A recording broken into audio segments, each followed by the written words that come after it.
kwenyu ndemwe chabe mabanja onanjala mkomo ndalama zonse mutumbalano masukwa kuchuluka pa mutupatu. Time is up, time is up. Kwenyu not enough. Time is up. For your lies and bluff. Time is up, time is up. Kwenyu not enough. Time is up. For your lies and bluff. Kani zanu ndizo panda pindu anakulira miseu mwatu tikufuna chilengede cha tsopano osati mapoke tanu opindika ndalama. Listen to the cries, they're louder than your lies. You can't silence the truth. It's time for the youth. Time is up, time is up. Kwenyu is not enough. Time is up. For your lies and bluff. Time is up, time is up. Kwenyu is not enough. Time is up. For your lies and bluff. We rise, we stand, we fight together for the children, for a better forever. Kwenyu kunata pano, we take the rain. Tikonza jiko.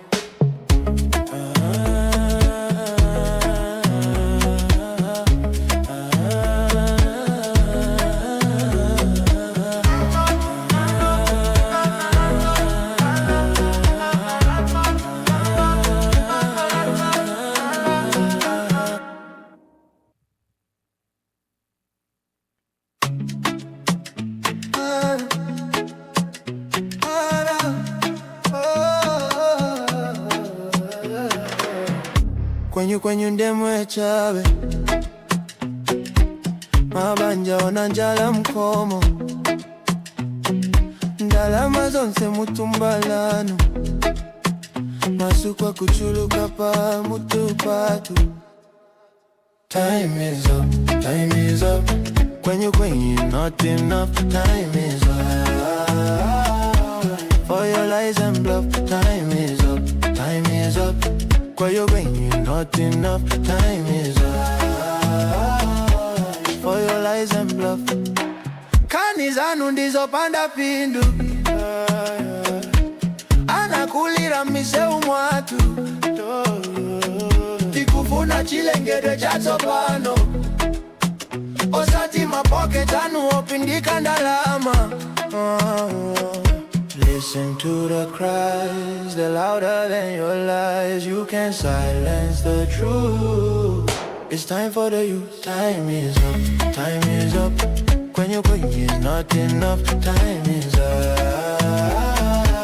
For your lies and bluff. Time is up, time is up. Kwenyu not enough. Time is up. For your lies and bluff. We rise, we stand, we fight together for the children, for a better forever.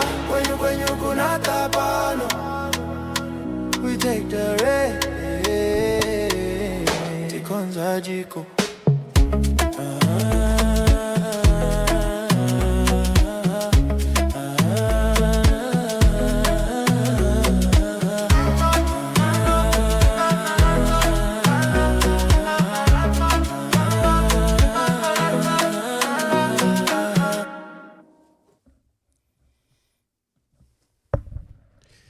Good day and welcome to today's broadcast.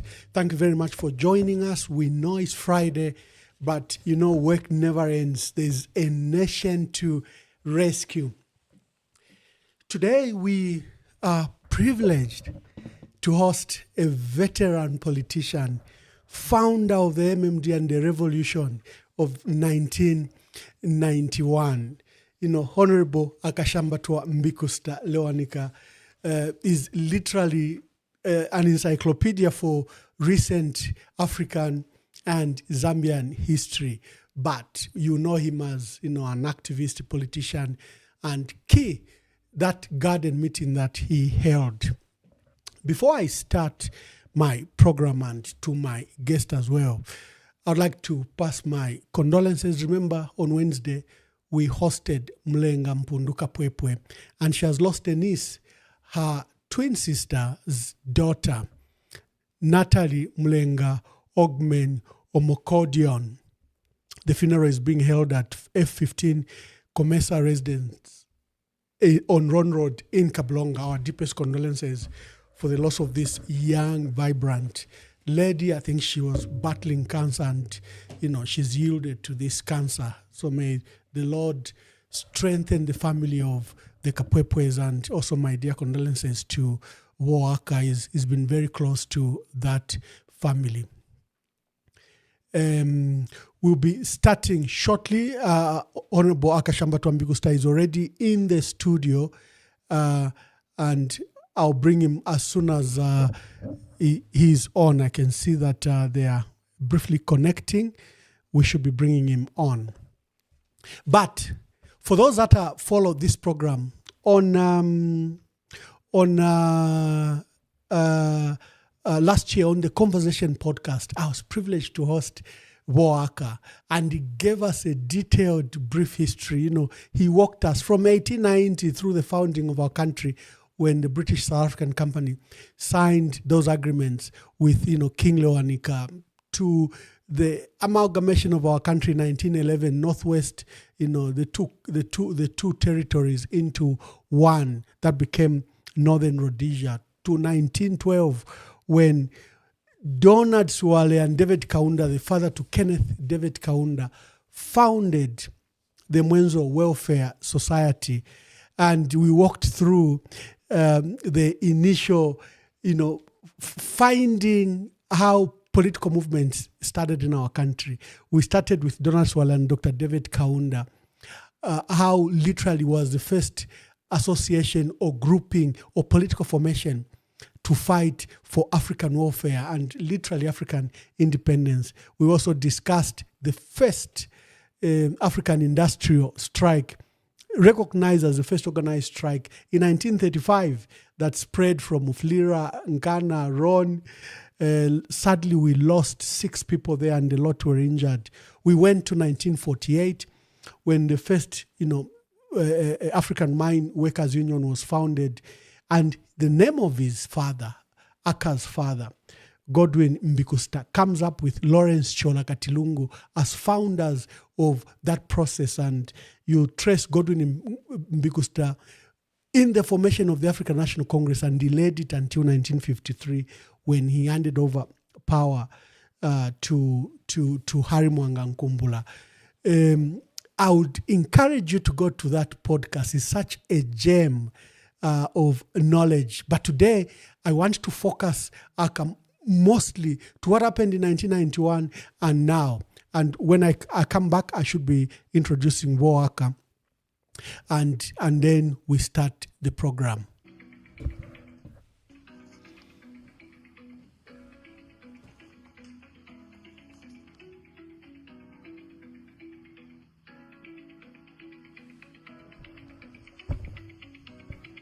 Oh, wonderful, because the camera kept on going off. I can see Woaka now.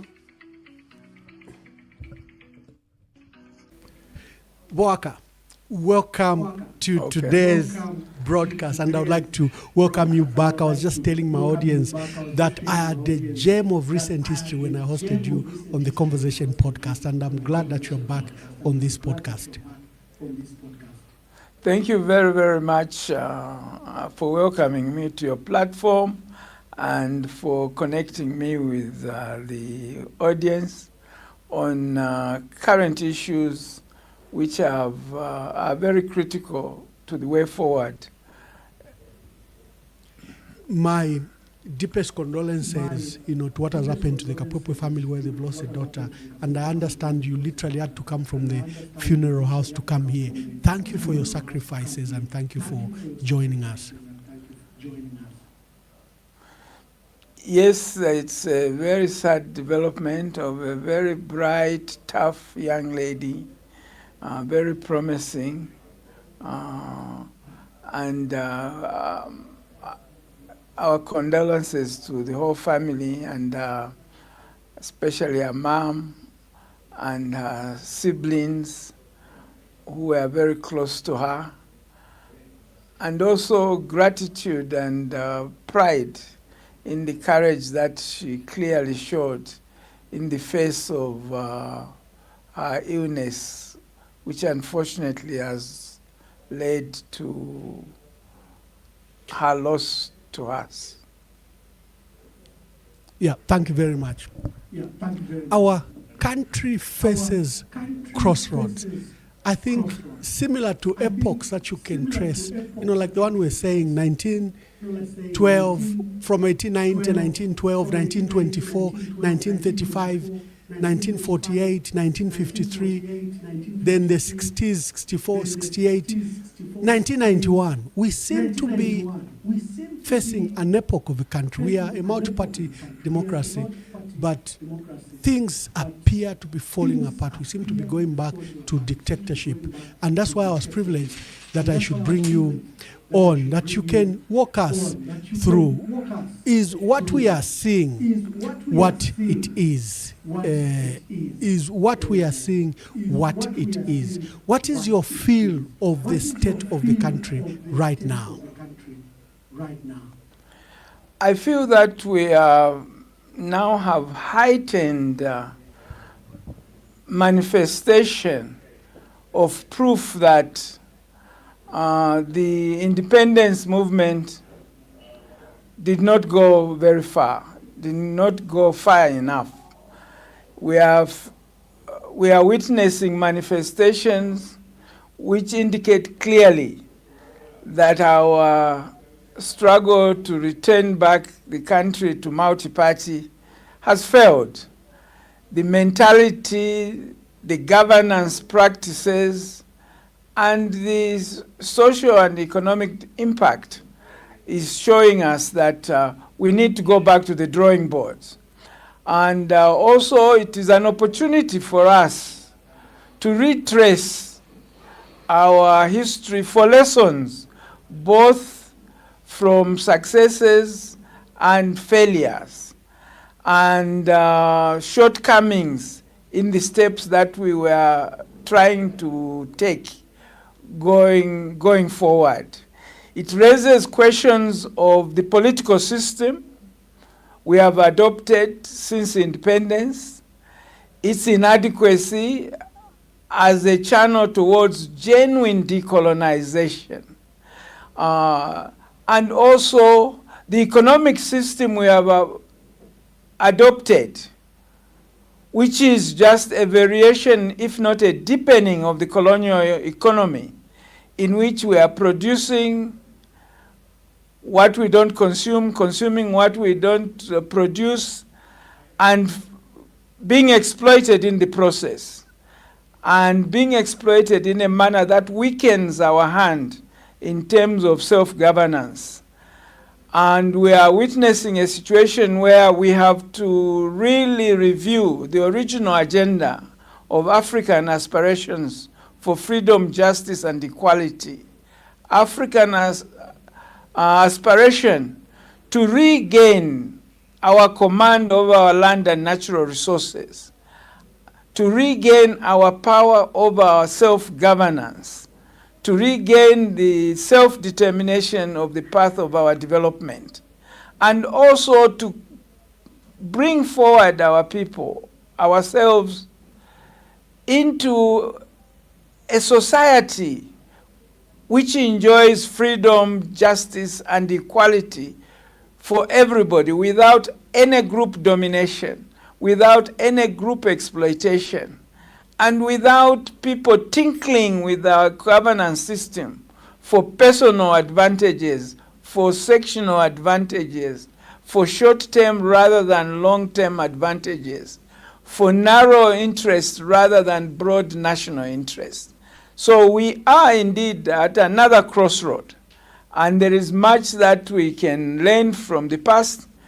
And the lessons are very, very clear. It's a question of deciding to take them and to take them forward. Going forward, We require what we have always required in this process of African freedom. We have required citizens and leaders who are prepared to sacrifice in order to save the general interest, who can put aside their personal ambitions and personal interests, sectional interests, and grasp the broad interest so that we can move forward together. We are challenged to learn the lessons where our mobilization of our people, our organization of our people in the path to freedom have fallen short. And this is the challenging moment. So it is dark, but I think, as they say, it gets darker just before dawn. And I believe that we are in the darkest period of our independence, but looking forward to a brighter dawn, a genuine dawn going forward, if we are brave and honest enough, if we are loving enough, if we are nationalist enough, as the moment calls for. I compared this to 1990, 1991. Clearly, there was a very strong leader in Dr. Kenneth Kaunda who was overbearing and over-dominating, and he had these loyal supporters everywhere. You'd think that he was very popular. He just came from an election in 1988 where he swept that election, although he was a single candidate. So the discontent that he won the election in the proportions that are being claimed in our neighboring Tanzania, using the same method. Correct. Let's not cross the Lake Tanganyika. Let's go look back. At the discontent that was raised against him in 1990, and the entire system fell like a house of cards. You were at the epicenter of that revolutionary storm. How did you gather the courage, and how did you recognize that the facade that you were watching on ZBS, now forerunner to ZMBC, the facade you were watching in the street that Kaunda was popular was fake, and you decided that you needed multi-party democracy? At what stage did you discern what the real feeling of the people behind the propaganda was? I think we didn't doubt his popularity, but we could not be stopped from fighting for freedom on account of a popular countervailing force. And I think it's very, very important it required courage, and it required audacity. And I think it required a spirit of youth. It required a self-sacrificing spirit of recognizing the supremacy of the national cause at any cost, the need to grasp it. It also required a positive response from the population, which then were able to carry us forward. I think winning or succeeding was not assured, and we did not go forward because we were assured that Dr. Kaunda and UNIP is weak. We were not assured that we would not be arrested. We were not assured that we would win, but we knew we had a just cause. Right now there is a just cause to retrace our steps, to make sure that the promises of independence, of decolonization, are fulfilled, to make sure that the promises of freedom is fulfilled, the promises of returning the country to a multi-party system is fulfilled. It is within our hands, and we must strike fearlessly. We must not be scared of what may turn out to be just an illusion of power. The power is always laid in the hands of a people who are organized, a people who are working in their common interests rather than their self-interest. Our powerlessness is related to how we get divided, particularly at leadership level, on account of personal ambitions, on account of selfish ambitions, on account of non-nationalist agendas. So we are challenged once again to recapture the national agenda and make it at the forefront. That is what enabled us, that because we put forward an obviously nationalist agenda, it was not aiming at any part of the society losing. I often guide people to that every now and then it's necessary for us to question what makes a political program nationalist. And what makes it nationalist is that if it is achieved, it's to the benefit of everybody. When we achieved independence, it was to the benefit of everybody, including people who differed in their tactics, in their objectives, even in their ambitions. Once independence was achieved, all of us became beneficiaries of it. The same with the return to multi-party democracy. Even hardcore one-partists who were against multi-partyism, once it was reintroduced, they enjoyed exactly the same freedoms as everybody else, to join or not join, to form or not form political parties of their choice. So that even going forward, we must be very, very clear that we must identify a national agenda, which means no harm to anybody. Even those who lose should benefit from it. The freedom that is necessary, the development that is necessary, the governance system that is necessary is for the good of everybody. And we ensure that is for the good of everybody by ensuring that we are creating an environment in which everybody participates in defining it. And this brings back to the current situation, where another of attempts is being made to molest our constitution for personal and partisan reasons.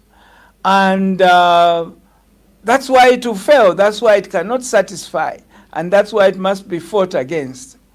I think the lessons from our organization of the Movement for Multi-Party Democracy in 1991 is that we need to reach out broadly and consult broadly and send out a call broadly for people to join this endeavor and to ensure that it is their endeavor. One of the key lessons we have to look at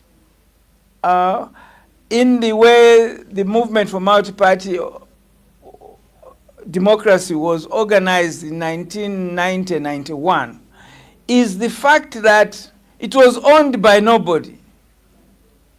It wasn't people who came forward owned it, and everybody who came forward owned it.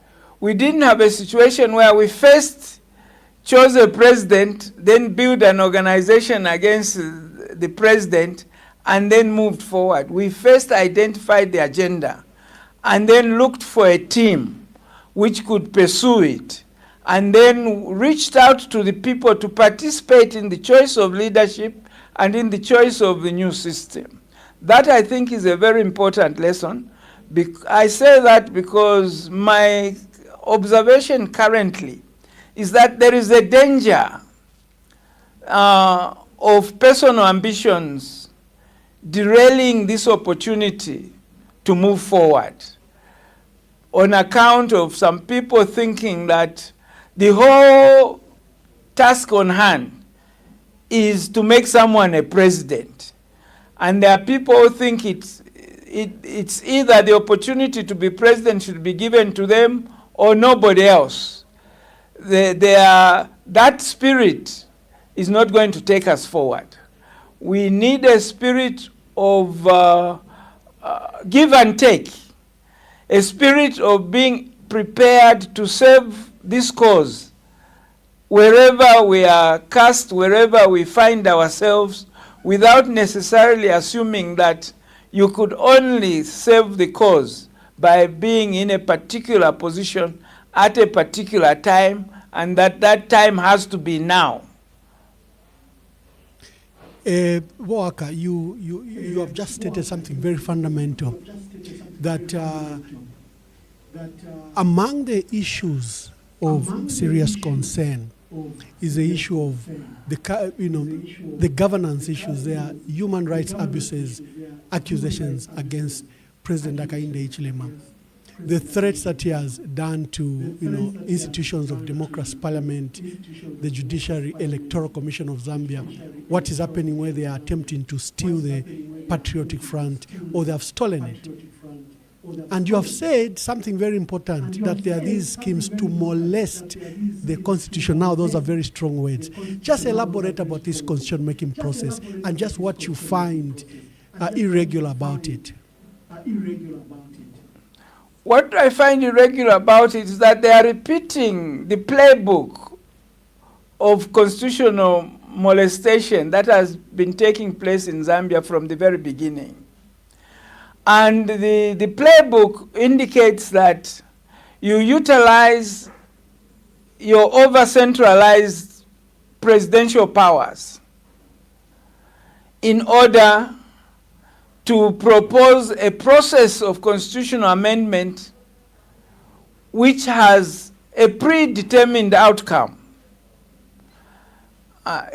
And then the process itself remains tightly under your control.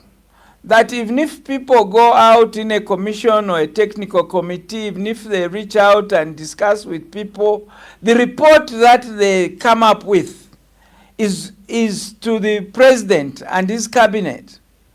And they have the freedom under the Inquiries Act.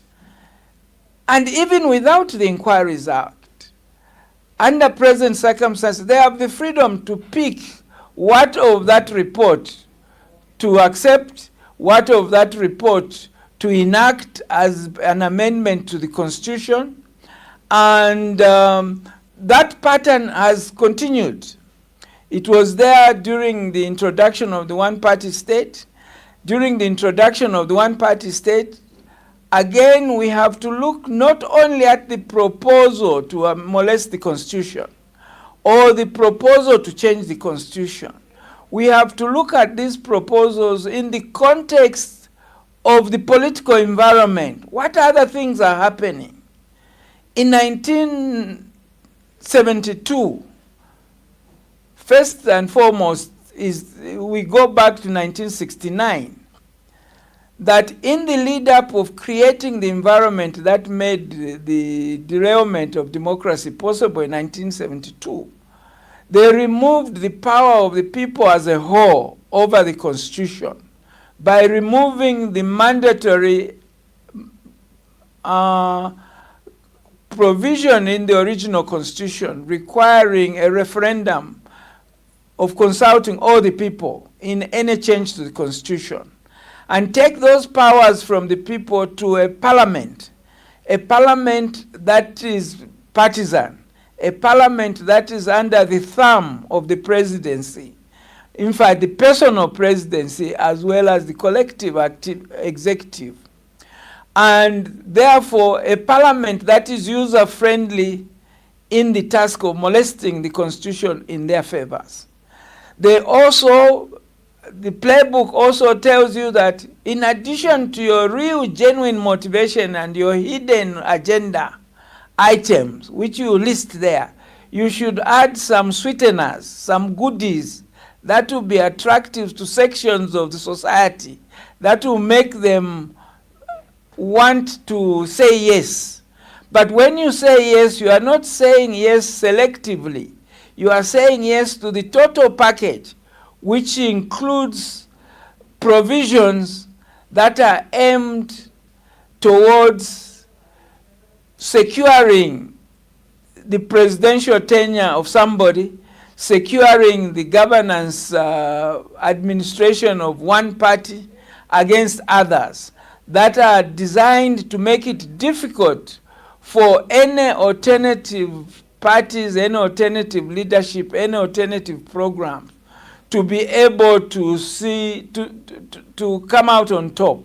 So this playbook, was repeated in 1993-95, when we had the Mwanakatwe Commission, that you can imagine the scholar like Mr. Mwanakatwe, in his book, he even indicates that he was not very comfortable being appointed chairman. He wanted to make sure that he's given a chance to look at the terms of reference, that is given a chance to look at the commission as being suggested.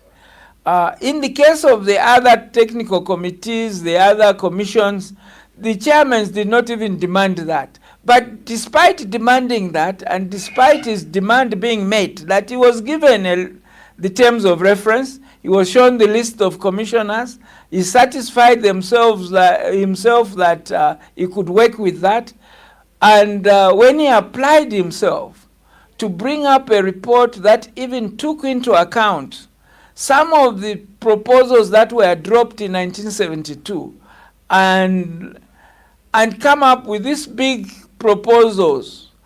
Out of that proposal, the only selected item to be implemented had to do with qualification for candidature of the presidency, rather than the totality of the needs of reforming the constitution. And it was the same in the other attempts at this selective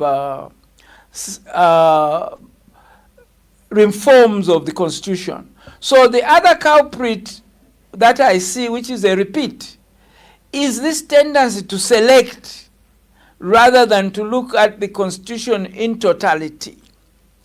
I had mentioned before I forget that these specific selected items, some of them on the face value are good, but within them are cancerous ones, which leads to the terminal effects on our democracy. But more importantly, you should also look at the environment. I was saying that it's the old playbook. Having removed the referendum clause in 1969, in 1972, February, it happened to be on my birthday, the United Progressive Party was banned.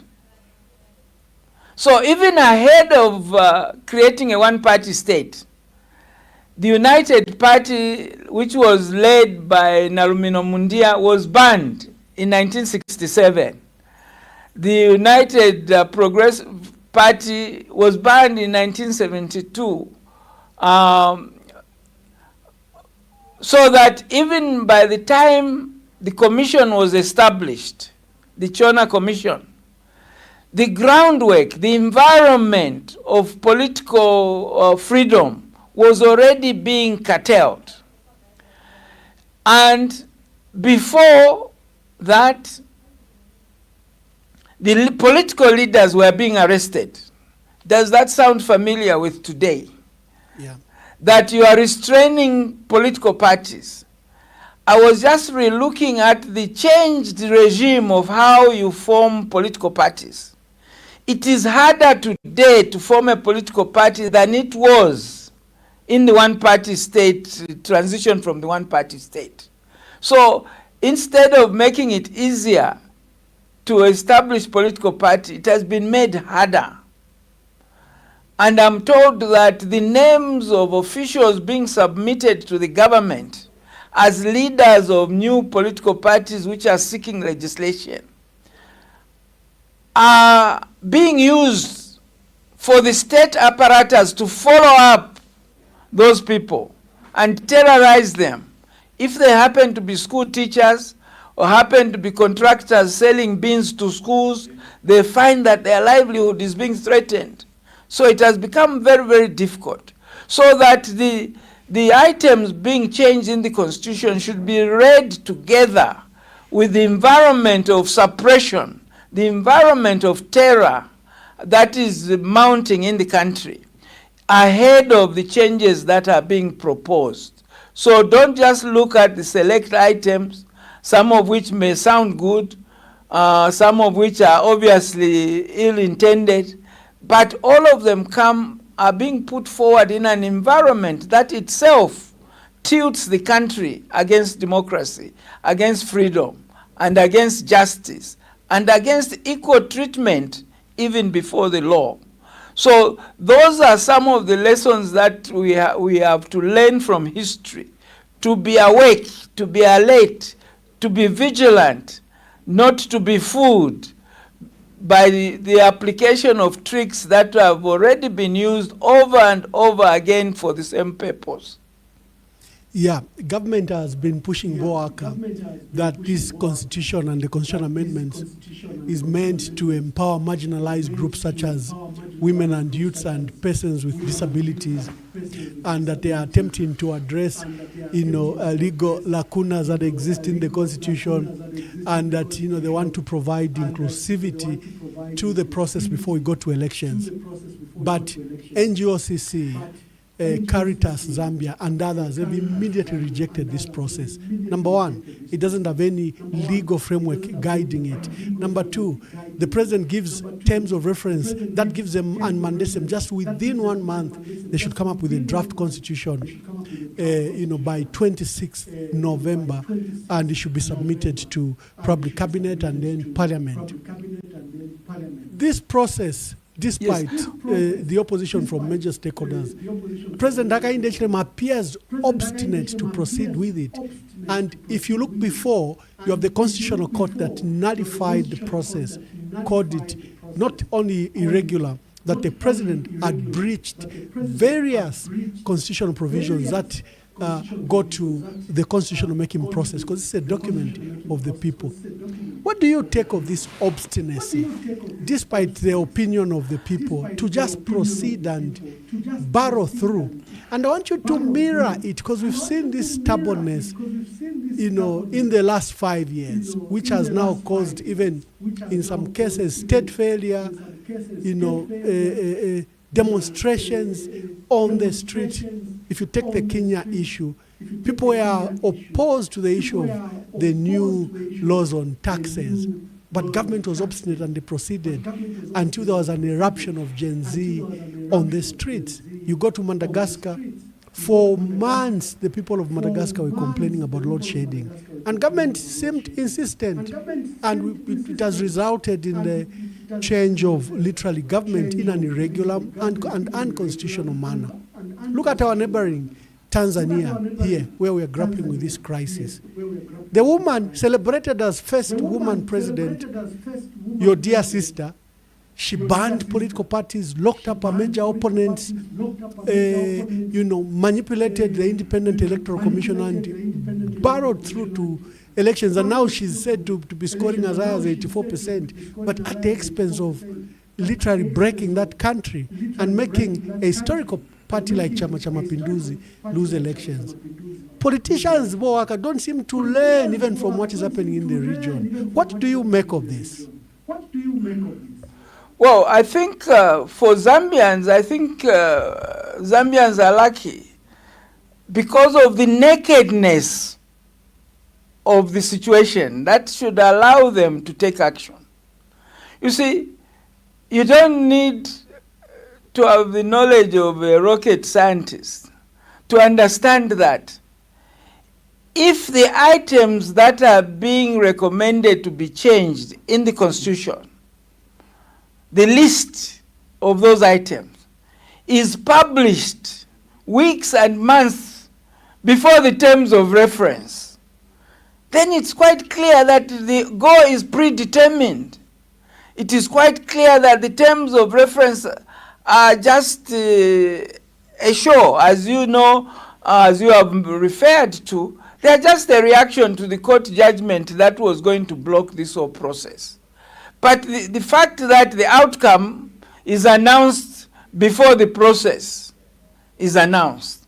The timetable, we have had 61 years of living with a constitutional regime that was begging to be comprehensively reviewed immediately after independence. And then someone suggests selective amendments to it to be done within a timetable that you have mentioned. That again is a telltale sign of a desperation for a goal which is not national. Because a nationalist goal must involve the people and must be inclusive of the patience to allow for the fullest consultation, the fullest contributions, the fullest re-examination of what is being proposed by as many people as possible. It should not be a matter of time. Also, another part of the playbook that is being repeated is this attempt to change constitution on the eve of elections, which has another telltale sign that the purpose has to do with elections. It has nothing to do with lagunas, or there are so many lagunas with the neglected populations. Those are fake excuses. The other day I was saying that let's look at Namibia. They didn't need those sort of constitutional change in order to have a female as president, a female as prime minister, a female as speaker. So the participation of women in our politics, yes, it forces many hurdles, some of which need to be considered in our comprehensive constitutional review. But despite that, the room for women to play their part that exists now has not been exhausted.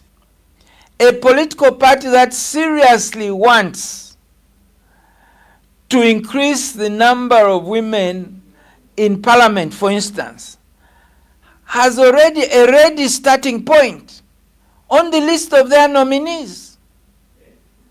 They can make sure that 75% of their nominees, if they are more serious than anybody else on the participation of women, are women.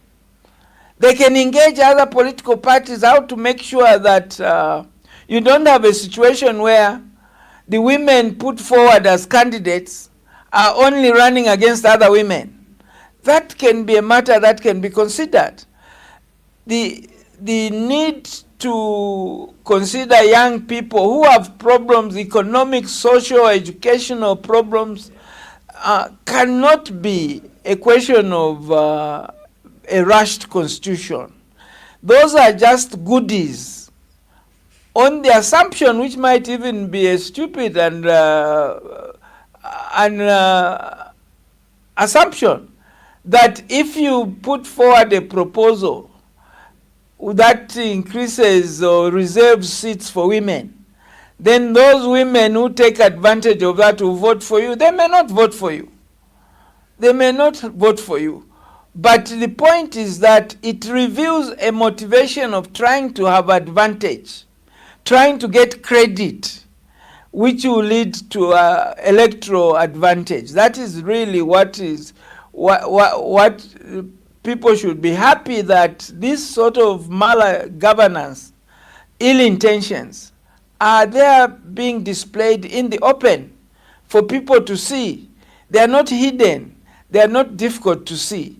And they should not be difficult to react to. All that is required is for people to put aside personal ambitions, to put aside personal and sectional interests, and put forward a national interest that is win-win for everybody, men, women, youth, and everybody at the same time, not selectively as is being proposed now. So that is really my response, that in a sense I welcome the crudeness of this attempt to repeat the playbook of molesting our constitution, in the hope that its crudeness will make it easier for our people to understand the game and to understand that the ball is being kicked to them. So we have to take up the ball now. It is visible and it should be under our control, and it should lead to a goal of advancing the freedom struggle, of democratizing Zambia for real, decolonizing Zambia for real, and empowering people for real. There are other challenges in this constitution, the present constitutional regime, which even fall short of the stated objectives of the United National Independence Party. I don't know your generation, Emmanuel and company. You, I know you've read Humanism Part 1 and 2. But in Humanism Part 2, there is actually a chapter which lists central government responsibility, central government ministerial responsibilities that should be taken down to the local government. And despite that pronouncement, and despite the changes in 1991, we have not created a genuine local government structure. What we call local government, these councils are extensions of the central government. Financially, they are tied to central government. Decision making, they are tied to central government. Even the CDF, which people are trying to get credit that it's taking money to the lowest rank, it's money being taken to the lowest rank while it is in their hands. The decision whether to make desks or not is being made in Lusaka, not in Mungu, not in Kasama, not by a local council. And the only change that happens that once the money is shifted the way they are shifting it now, the control, the accountability is loosened. And theft is rampant.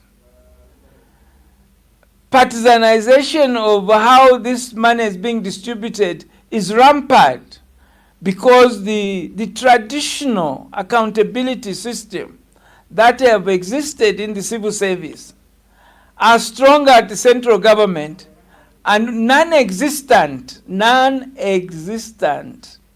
at constituency level, where the loot is being taken and legally stolen.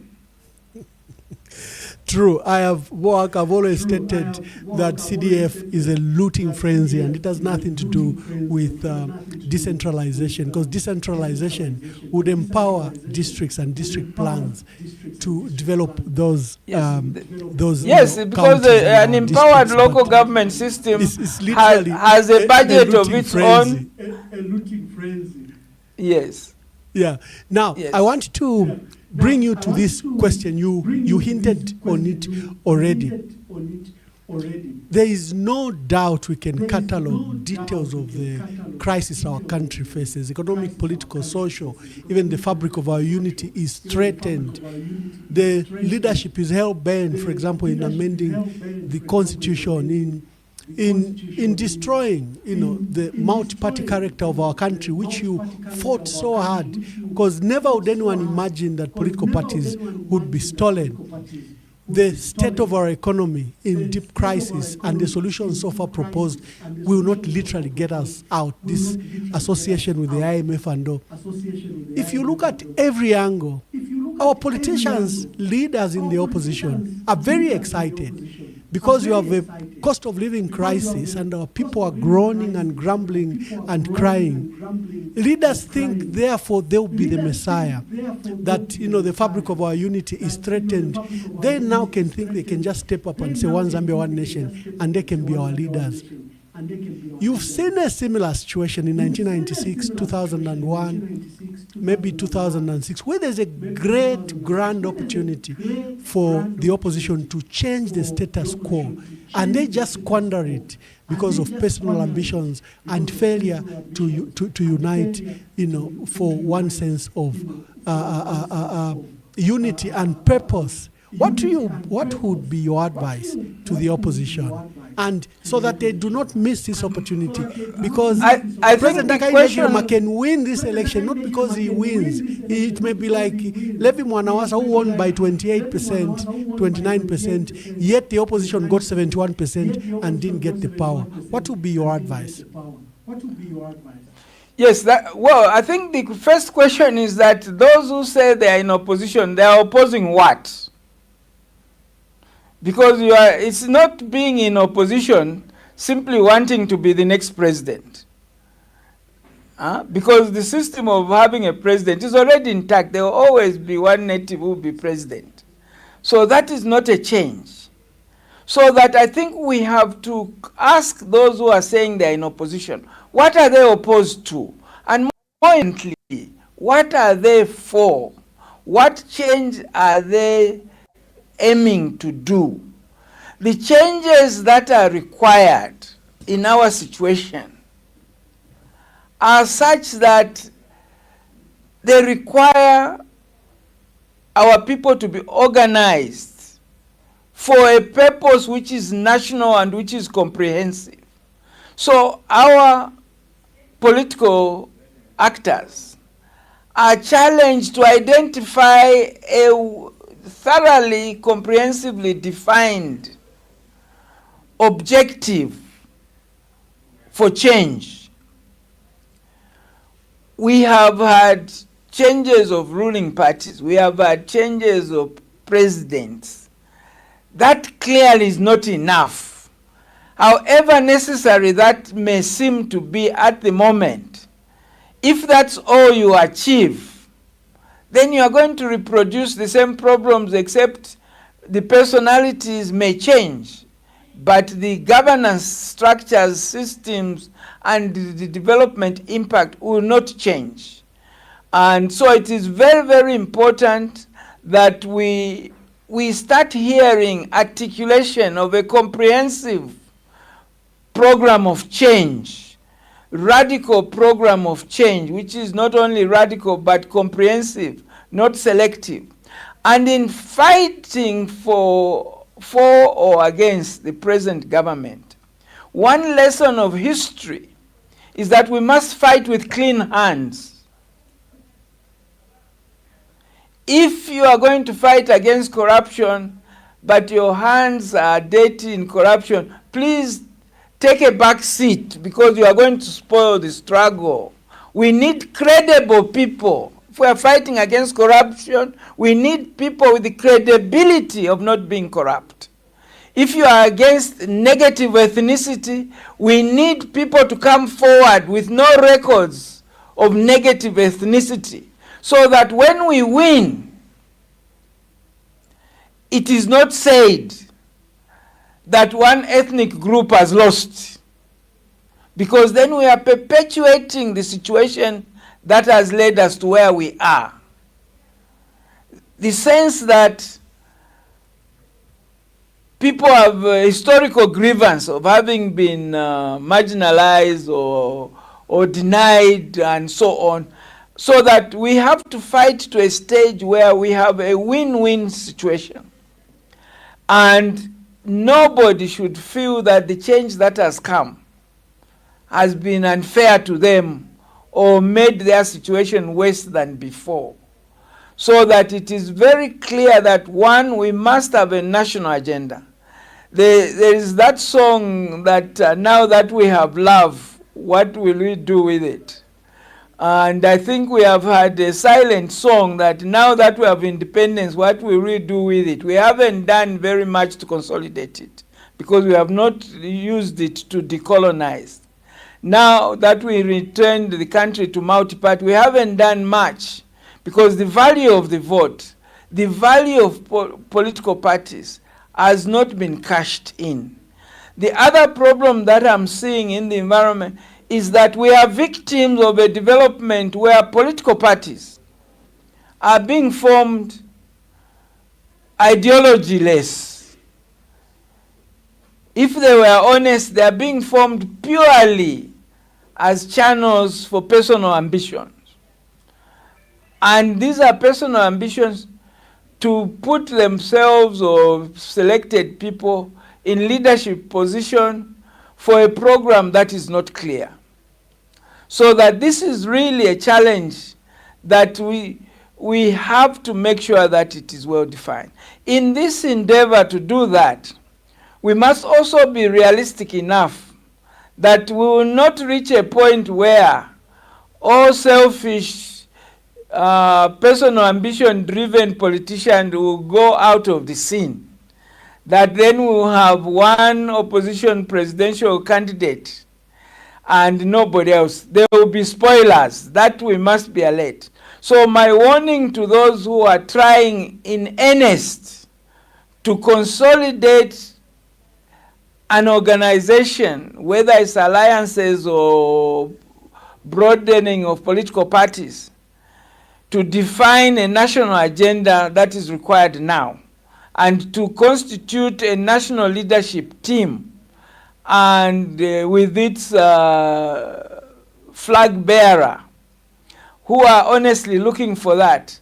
They should limit the time they are wasting looking for everybody to come on board. There will be spoilers.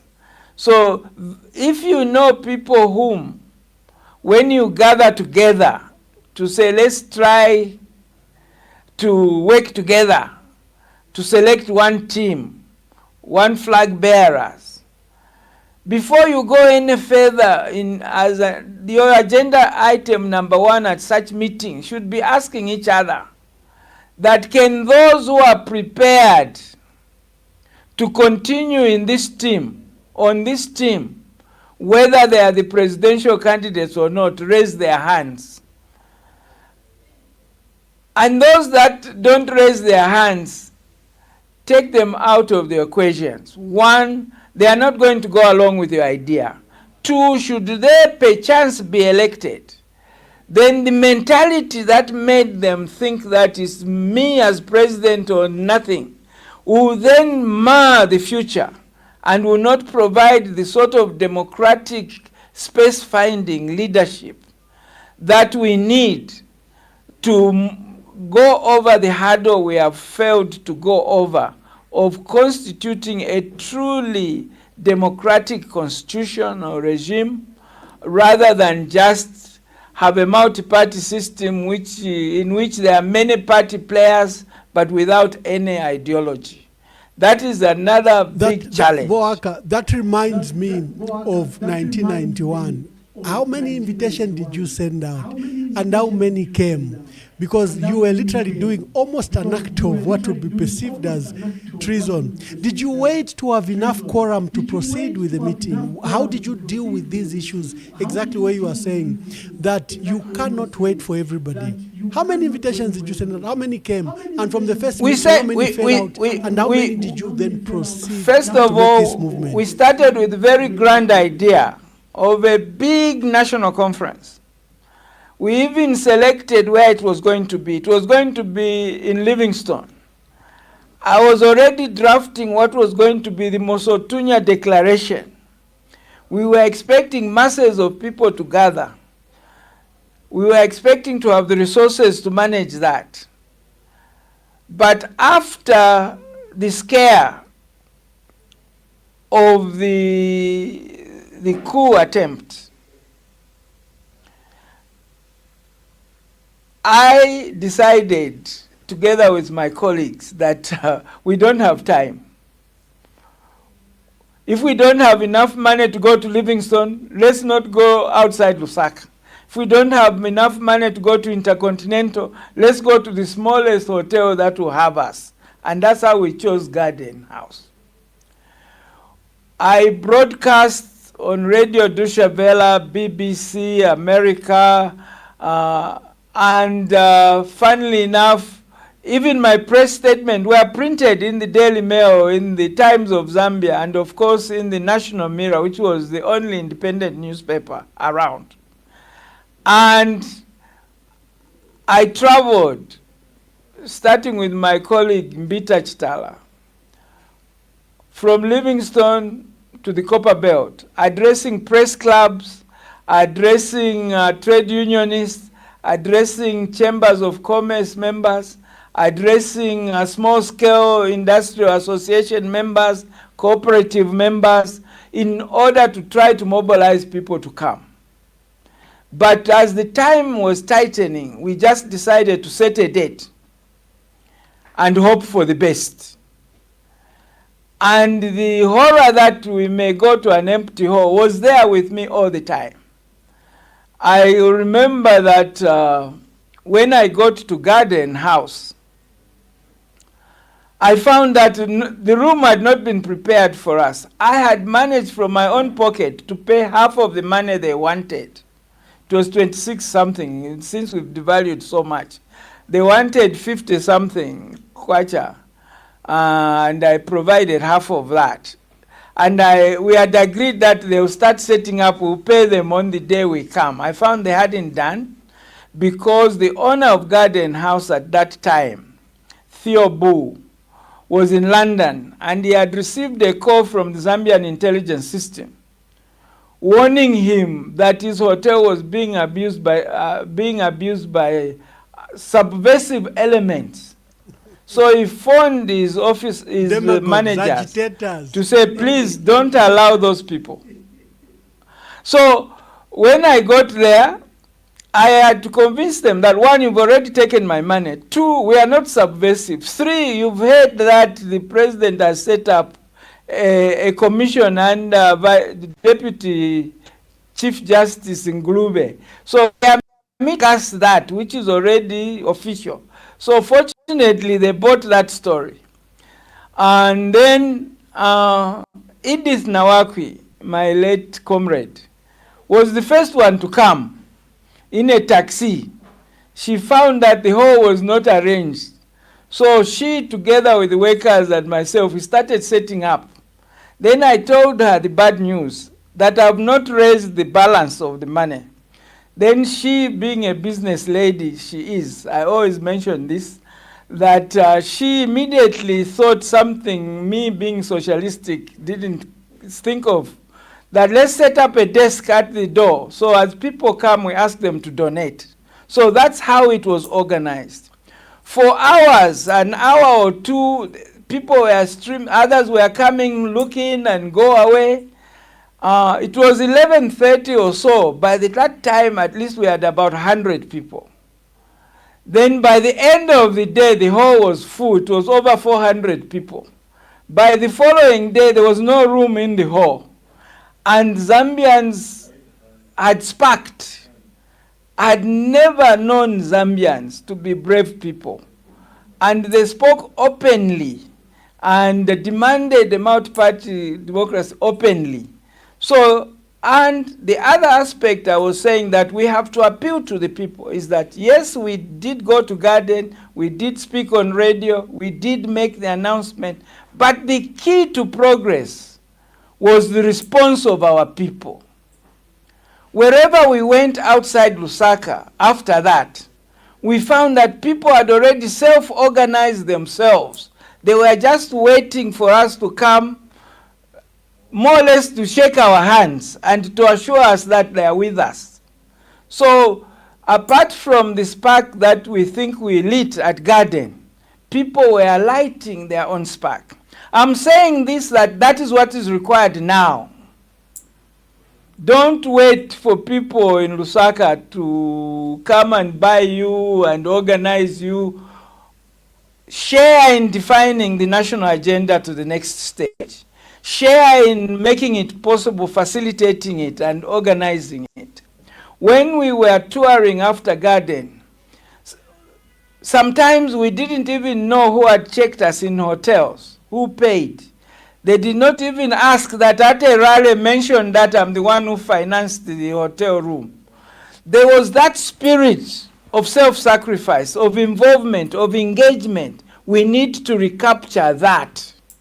Freedom has a cost. It comes with sacrifice. It comes with a mission of national service. It comes with a mission of engagement of the nation as a whole. It needs you as an individual. You don't need to be bought. You don't need to be enticed. Just start demanding the changes that are necessary. Start placing yourself in a good position to be a positive force in this. Start taking leadership. Leadership is not a title.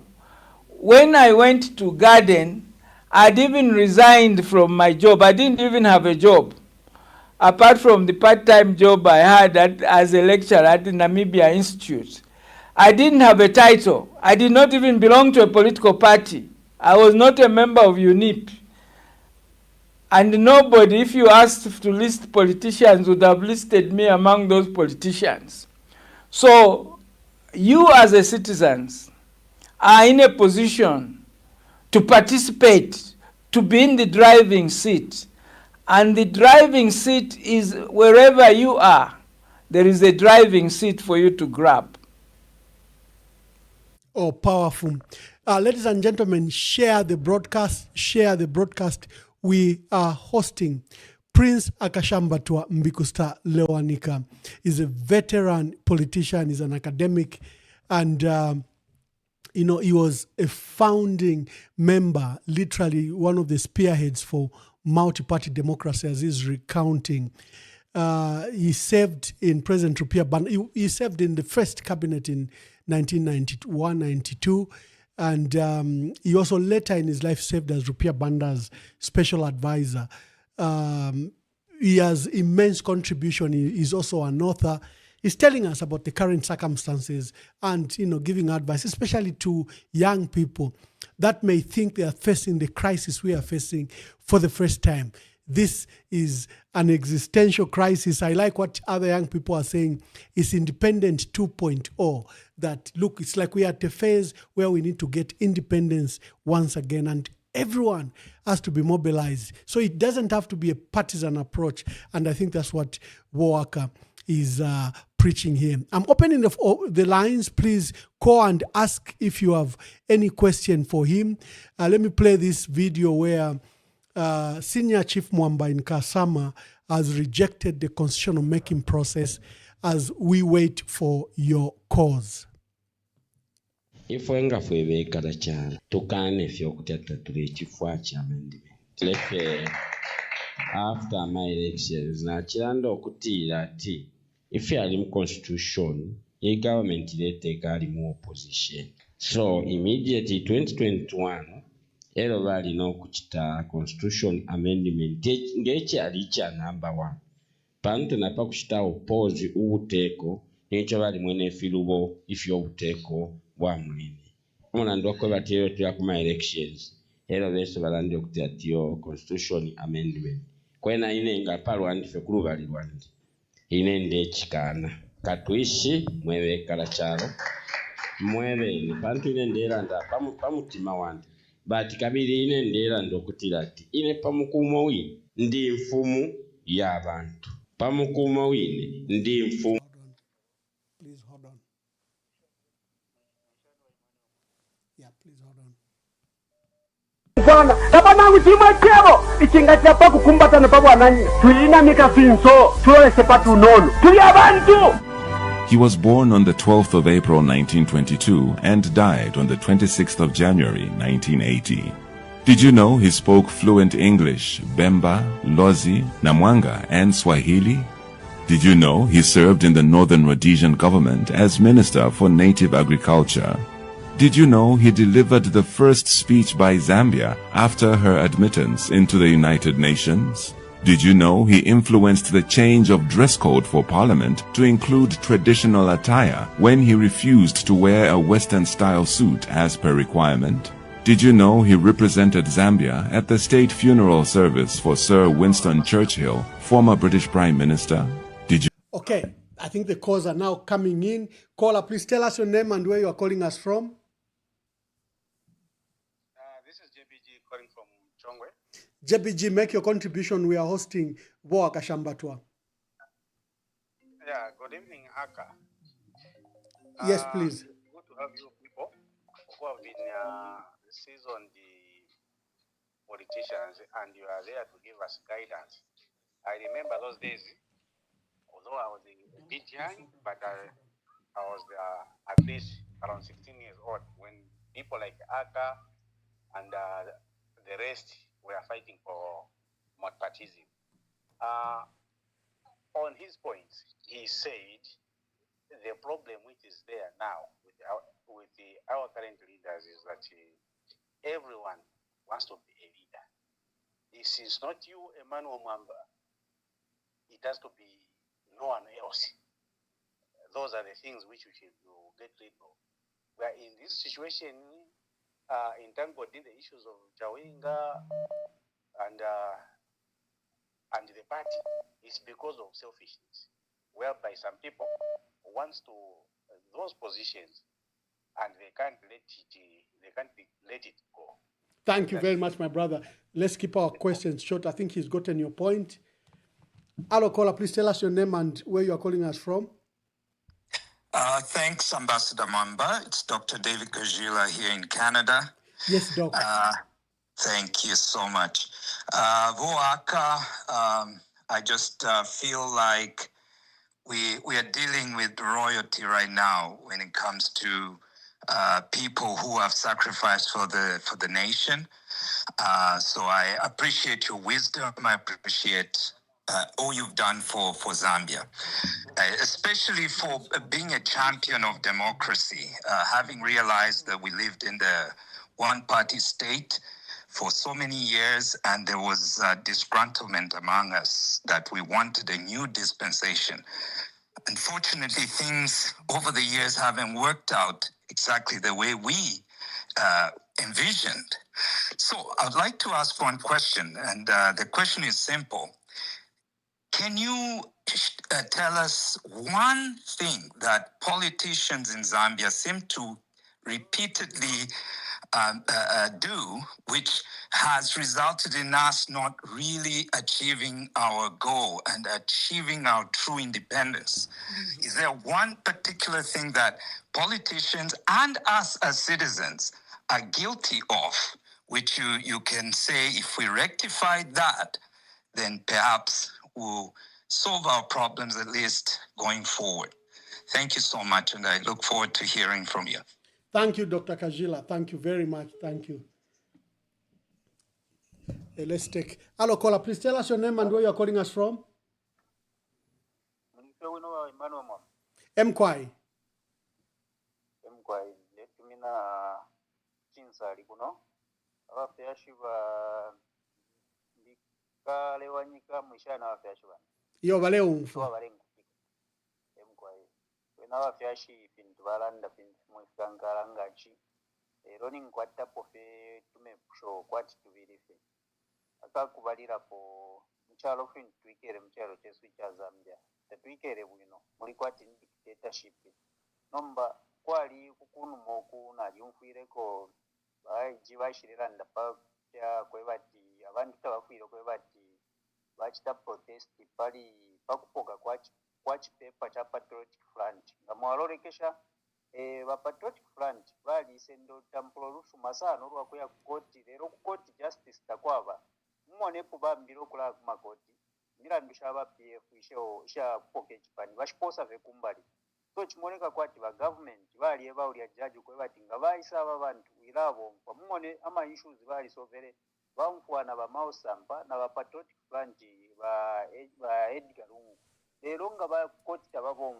tababomfu ushabe ikala chalo nga bukuchita protest lisambi nangulo kuchita protest mulando abekala chalo nga bayimo kwebati bachite protest kairi nga bakumakoti tabale bomfwa so abekala chalo nga bachita protest nde kusha ba shukuru bantu apo bambika lewanika bushe abekala chalo kuchita protest pali fintu wa government baikate chipepa cha patriotic fund lisambi because patriotic fund ni big organization ya kwebati basata bali tushirire lero muntu mocha binga ewa ikata paper and ba government bale mu favor because fintu ni issue inono ya kwebati kuti basaina pofe kuli ya judge kwebati ama issues yenu yapo lero bali ikatira yonse mufirera ngo kwebati balepo ababani ngo kwebati patriotic front kachita participate nomba fyonse epine file fumina kuma Kenya file fumina kuma Tanzania file kwebati baletikisha ba opposition kozi i political party ni big organization aikwata abantu abengi sana abafurwa bali ikintu bachita and ichi niba government baikatapo akakulekeresha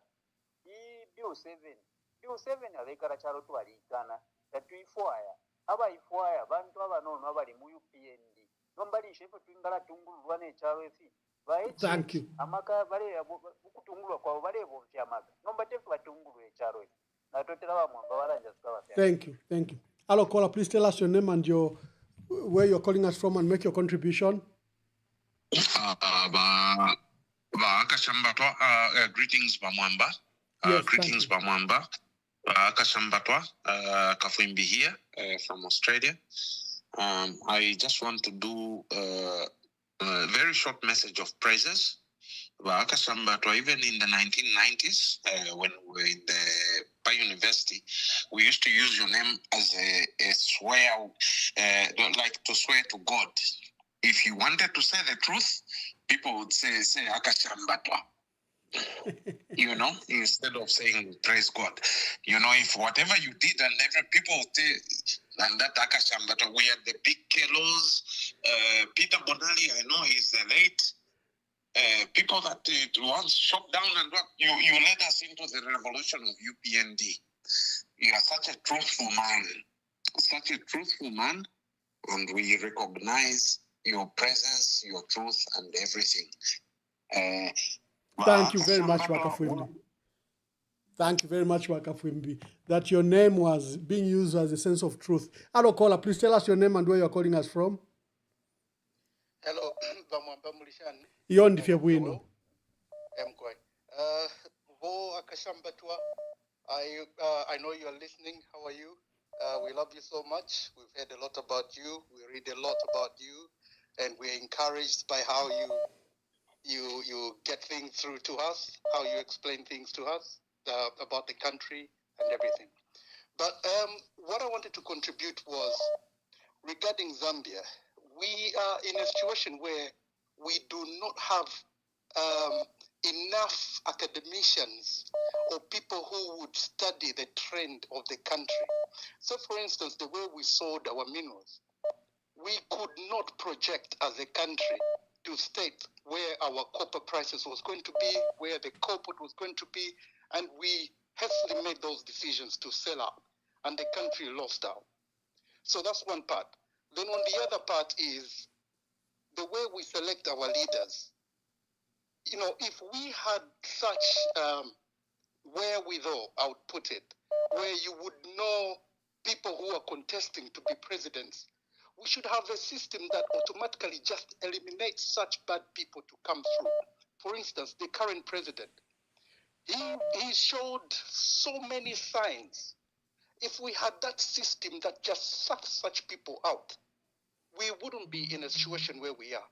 So the hope is that when we get into maybe somebody who's much more reasonable as a leader, the first thing that we need, that person needs to do, is try and resolve the system, how the country is run and how it puts leaders across. So in a nutshell, it is how the system picks up leaders to come to govern. That's my share on this topic. Thank you. Thank you very much. Thank you. Maybe let me take the last caller, then we allow for Boaka to answer those about 5 questions. Hello, caller, please tell us your name and where you are calling us from. Good evening, Mkwai. Good evening. Boaka Shambatwa Mulumeleni. Thank you, Hiki. Can you hit you? Shangwe. I just want to say, really like the last caller talked of, I mean, we have minerals in Zambia. But look at how poor Zambia is. Really, we need people who are educated to be people who have been to school, have studied to rule this country. I think people are so sick and tired of trial and error. For example, look at the people who want to contest to be in government. Look at the quality of people who are in opposition. Look at the political parties. Are these people not... I mean, they have been in parliament. What have they done for their constitutions? I think we need people who... I think now this time is, what have you studied? You know, what have you done? Not someone wanting to be a president so that his family can be rich. I think that time is finished.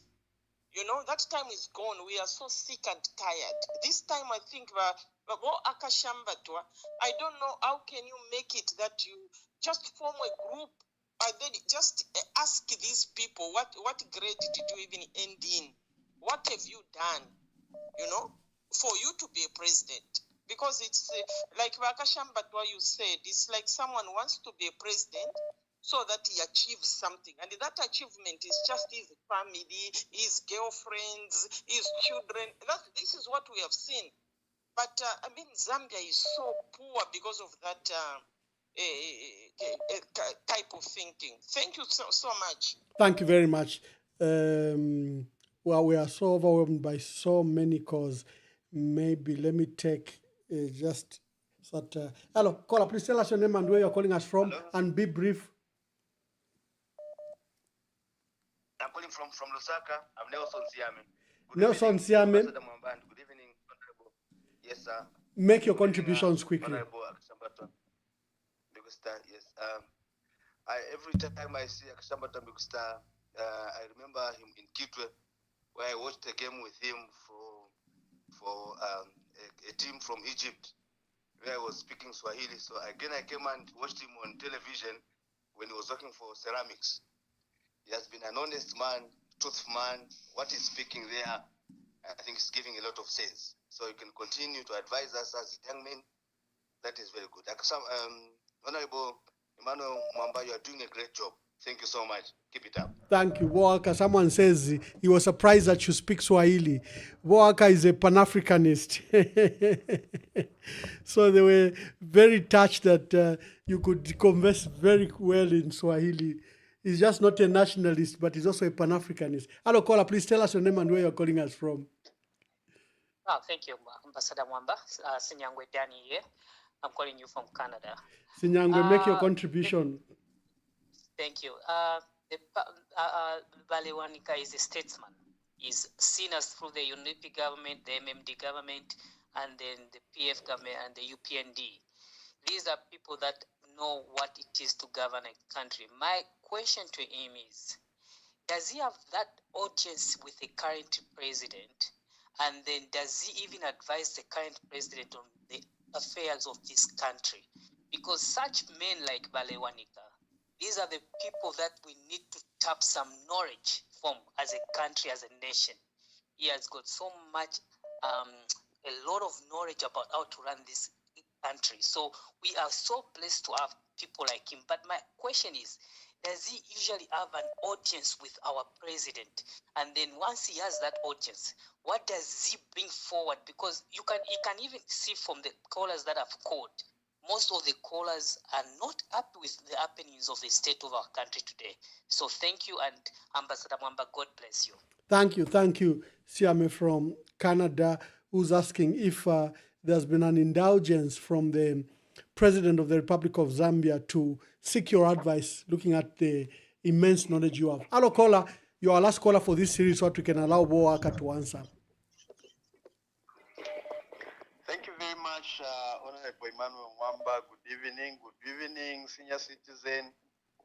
And allow me to say Zambia is greater than all of us. Senior citizen, you fought for the independence that we have today, and this is the beginning of another decade. However, we have seen that anything that begins as it has started, it will end up something else.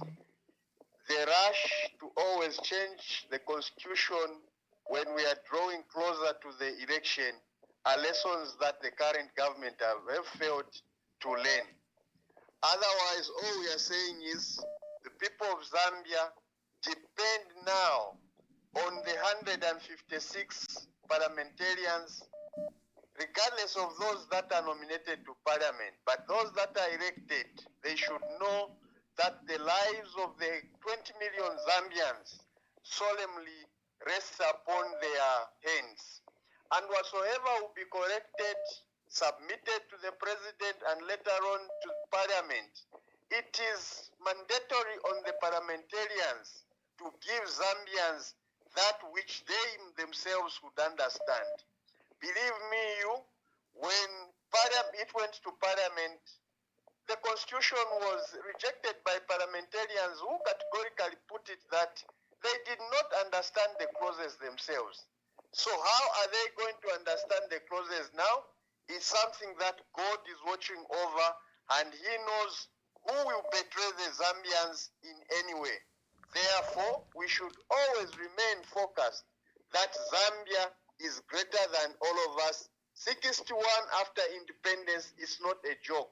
And we should always pray that we have this peace, and this peace must continue, especially when we are being guided by senior citizens like you. Thank you very much. God bless Zambia. Thank you. Let me bring Boaka. Boaka, you have a wide-ranging of questions. Just yes, tackle. I'll rely on your Dr. David Kajila to Siami from Canada. You can proceed. Yes, I'll rely on you to remind me. In fact, I'll start with Doc. He asked a very important question, that what are we doing repeatedly, which gets us to be in the same situation, problematic situation, they say. One of the things is that, and this is a big challenge, is that we have very often, if not all the time, succumbed to the temptation of piecemeal changes, minimal changes, in the hope that to be sorted out, the rest will be sorted out later.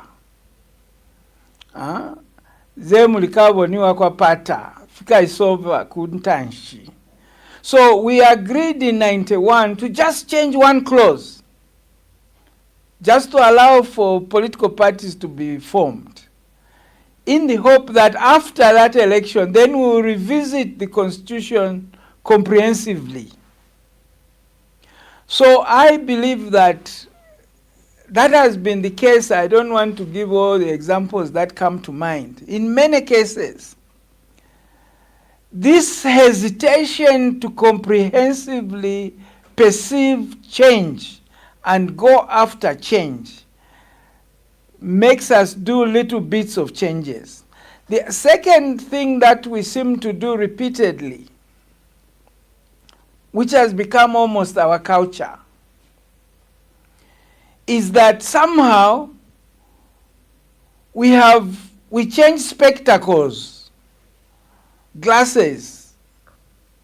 When we are in opposition, we have these clear spectacles which make us see all the problems. After the election, we take them off. The things we criticize being done against us, once we are in power, we do them against others. This has been repeatedly done. It was the criticism against colonialism was so clear against group domination. Then after independence, we retained the Public Order Act, we retained the state of emergency, we retained the top-down governance system. And that, I think, is the second thing that we do. To answer Doc's question, what do we do which is we repeat and do the same and get us to where we are in the same problem this year as we were before? The third aspect, I take it from the other comments. I will just answer it bluntly. Almost without exception, all across Africa, in our traditional indigenous African governance system, the number one disqualification for leadership is desperation to want to be a leader. It's a disqualification. If you are looking for a village headman, you should avoid those guys who on every occasion say, I'm the one who should come, I'm the one who should be a village. Those disqualify themselves.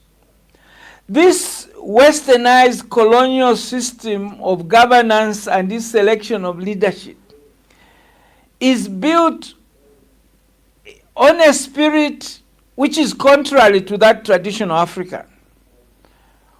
We've accepted a selection system for leadership which is based on self-promotion, self-praise, almost bribery.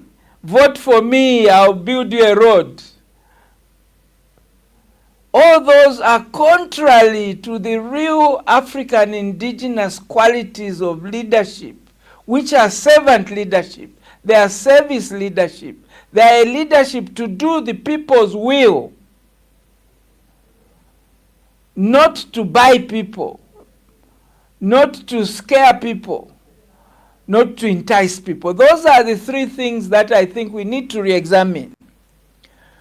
And we were discussing now the challenge among so-called opposition parties to try and consolidate themselves and maybe pick one team. What gets in the way of that is this spirit of self-promotion. In our traditional African, to find someone who says, I want to be a chief, one, they'll think he's mad. Two, is definitely disqualified, because those who know what leadership is about know that it costs to be a leader. It requires sacrifice to be a leader. It requires putting your personal and personal family affairs into secondary position to the group solution. If that is the leadership we want, the people we don't want in those leadership are these self-promotional leaders. I think I would say that in response to the other. Perhaps, Emmanuel, you can remind me of any other question that I Yeah, let me look at address. what could have been prominent. One caller wondered, I was excited that you actually speak Swahili, but I answered that for you. Siame from Canada says, as a senior citizen, you've guided very well on what should be our next independence, but he urges the MPs, the 156 of them, to help us stop that bill when it goes to Parliament, because President Hakainde Hichilema is determined to bully us through that process. But there is one question that came from South Africa, that we are a wealthy country with this mineral-rich country, but we have a poor people, and poverty is with us. How come we can't resolve that crisis? Thank you. That is a very, I'm glad that you reminded me of that. The lady who mentioned that brought to my mind one of the lamentations I've been spreading around lately in looking at our political discourse and comparing it to the discourse that is happening elsewhere in Africa. Our political discourse seems so shallow, so unsubstantive. You are not hearing in the theater of our political debates in Zambia people discussing the same agenda that we are hearing coming from Burkina Faso or Namibia or Botswana over the decolonization demand for Africans to take control over our land and natural resources and be self-reliant, be second to nobody, be pushed around by nobody, be exploited by nobody, so that our discourse should deepen. In addition to that, you don't hear in our political discourse the Pan-African debates which are taking place elsewhere.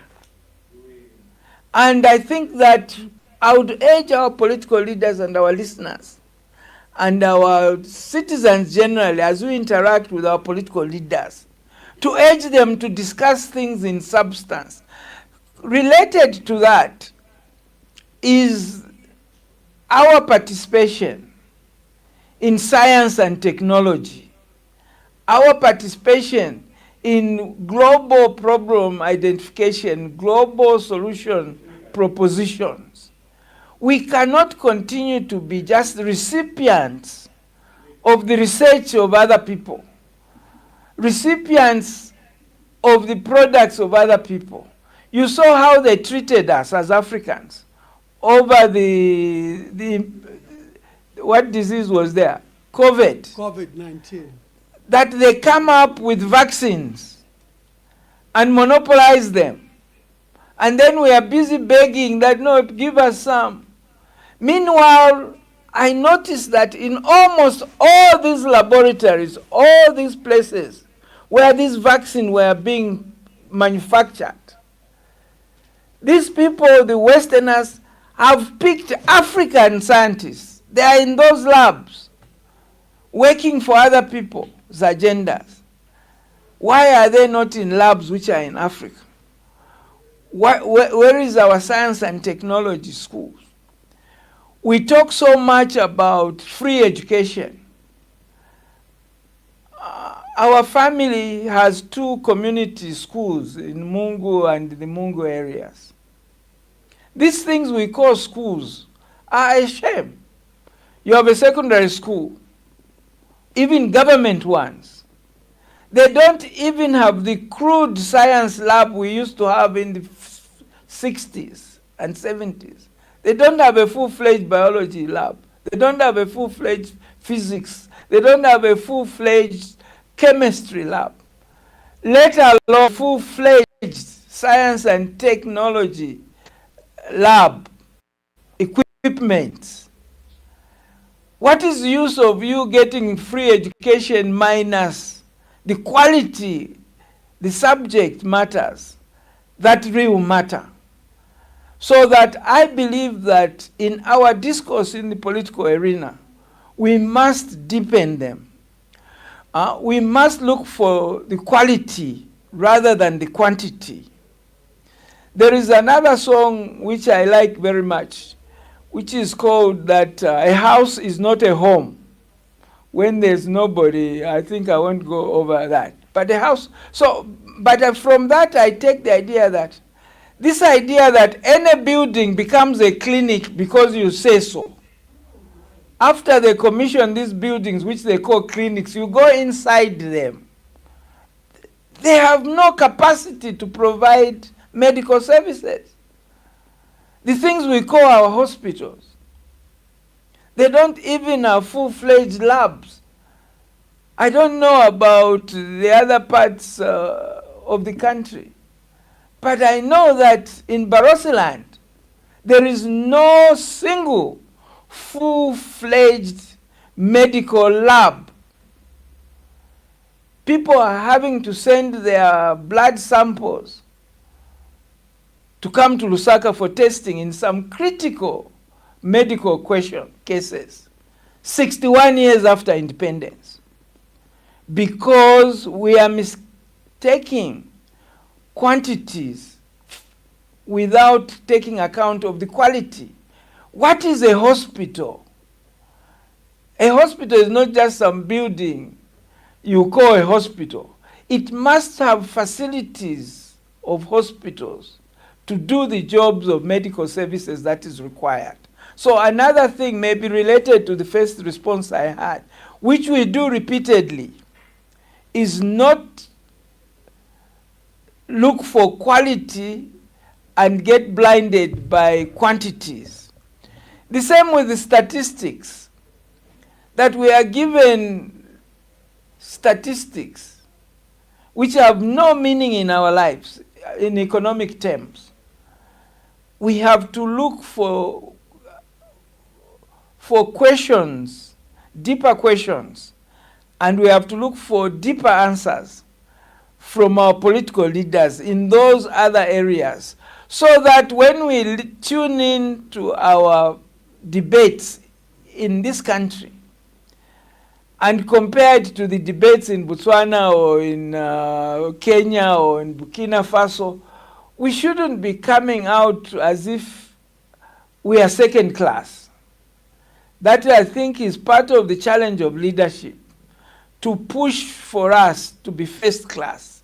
It's one of the key aspirations of the African freedom struggle, is to come to a point where Africans are second to none in every sector, economic, social, every sector.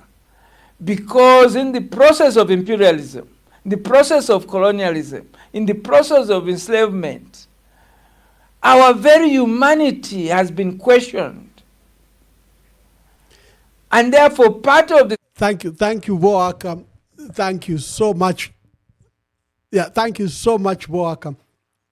Viewers, we are hosting Prince Akashambatwa Mbikusta Lewanika, a veteran politician, founder of the MMD 1990-91. He's an academic, he's an author, and he's been very instrumental in the history of our country. Let me just take the last call so that we can now release our senior citizen. Let me take the last 5 calls. So if you have a burning question, quickly call we for Honorable Haka, and then we can call it a day. Caller, please tell us your name and where you're calling us from. Thank you so much, Ambassador Mwamba, as usual, for having such a brilliant, powerful podcast. My name is Patrick Chilufya, calling from the UK. Yes, Boaka, Prince Boaka, thank you so much. You're not just a veteran politician, but you are a statesman. And there is so much wisdom with you, and you've got so much wisdom. But I've got just few points and a question, Boaka.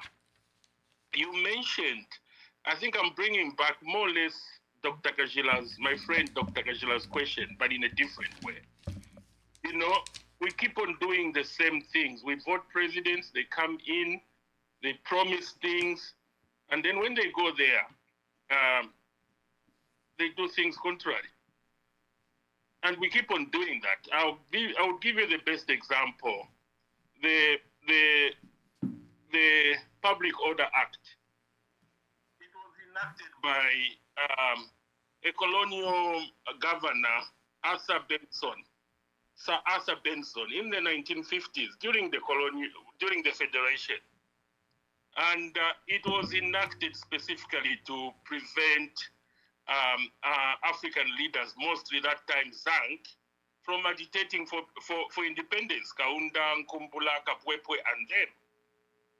And Kaunda vowed, because they were jailed, you know, when they decided to do things like contrary to what Arthur Benson was telling them. So he arrested them, they were jailed, you know.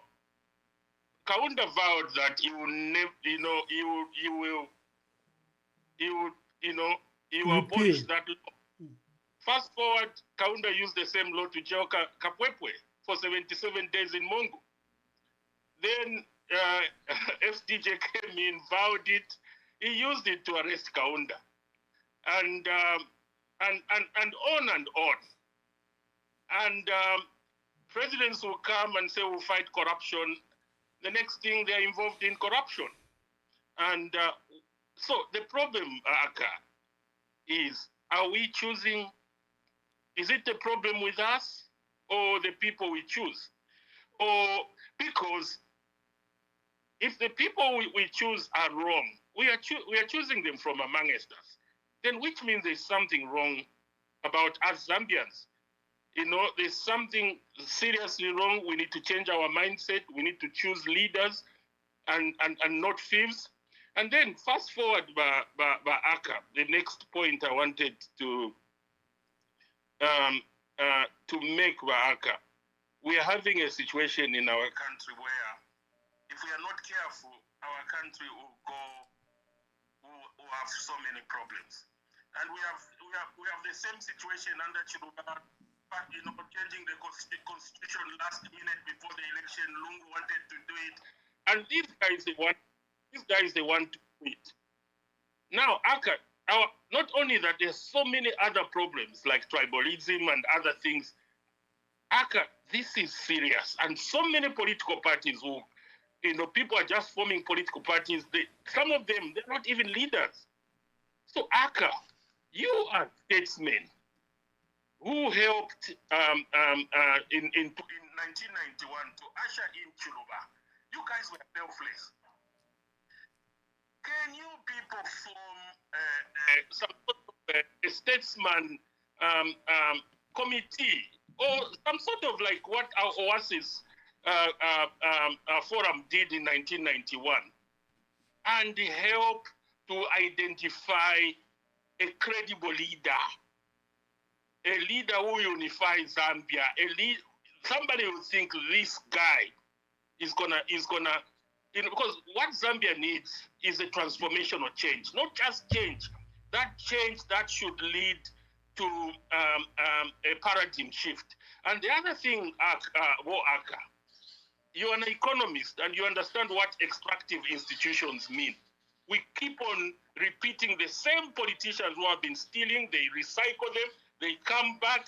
And even now, those politicians who just want to recycle, those extractive institutions, which only allows the elite to benefit. That's why we are the poorest country in the world. And the fourth, unequal, because we keep on, those extractive institutions are so persistent that they keep on coming and they become a vicious cycle. How do we stop that cycle? Thank you much, Rufia. Thank you very much. Hello, caller. Please tell us your name and where you are calling us from. Hello, caller. Hello, yes, caller. Good evening. Yes, good evening. God loves you, Honorable Mwamba. Thank you. God loves you. You are a statesman, and may God bless you. Thank you for the insight. I have a question for you, Honorable Aka. What is the meaning of strategic ambiguity? What's the meaning of strategic ambiguity? Thank you, Mwamba. Let him explain to us. Oh, okay. Someone has an academic question for you. Strategic ambiguity, he said. What does it? Yeah. Let me take this caller. Let's hear what he has to say. Callers, quickly call so that we can wind up the program. Hello, caller, please tell us your name and where you're calling us from. Okay, so I'll remain anonymous. I'm calling from Canada. Okay, so, Canada, anonymous, make your contribution. Okay, thank you.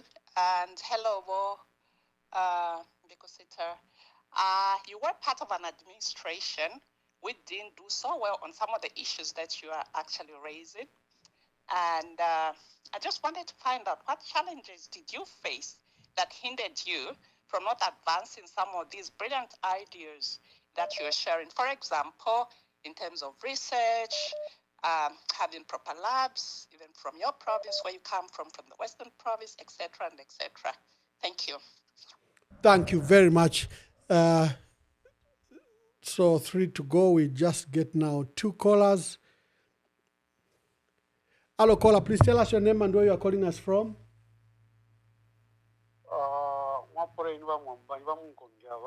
Mkwaiba Munkonge.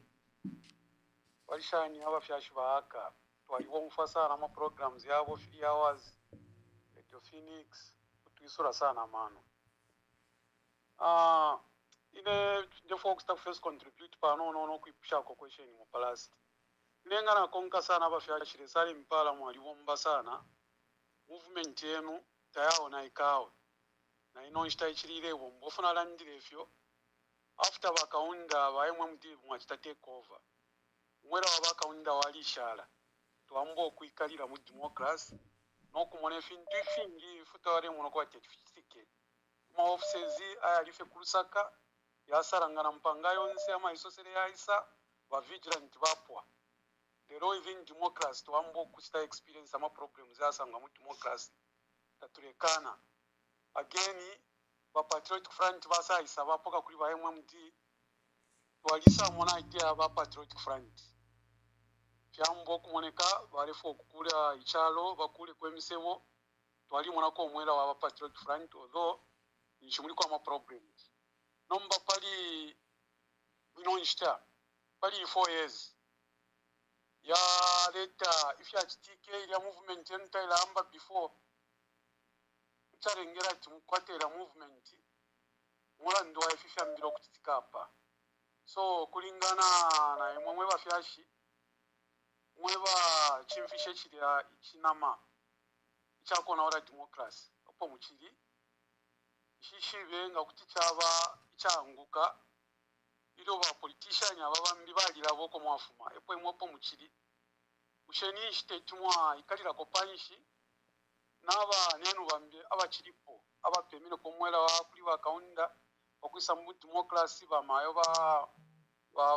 ba inonge kuliko nabambi oro imbi question yo ndefo kwipusha bushe soli nangonala barumbuleshina usheba tataba kavindere para mwale panga movement ya democracy pamulando abakaunda baletere one party state ushoko bali na mutabaliko nombango ko bali if you pay 4 years ababa government if balefu abafunye balete one party state ukuchinja urupapuro ushebena batata techibakwate amano yakusitako encourage ba government abalipo bantu ichalo balefu abachubwekeshe before 1972 iliamwa mwenye okweba tawe charo tefo chifure chabe fitetibe one party state mwafunyapo mwalibombere sana na lesami afwa na democracy twambo kuchita enjoy during democracy mwalela ndamwa litusira sana amano tamwale tina na nguli bakateka bachiruba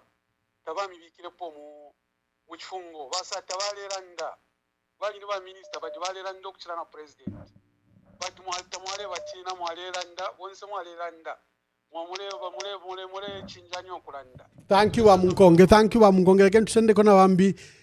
Thank you very much for that question. Let me take the last caller so that we allow Boak at once. Hello caller, please tell us your name and where you are calling us from.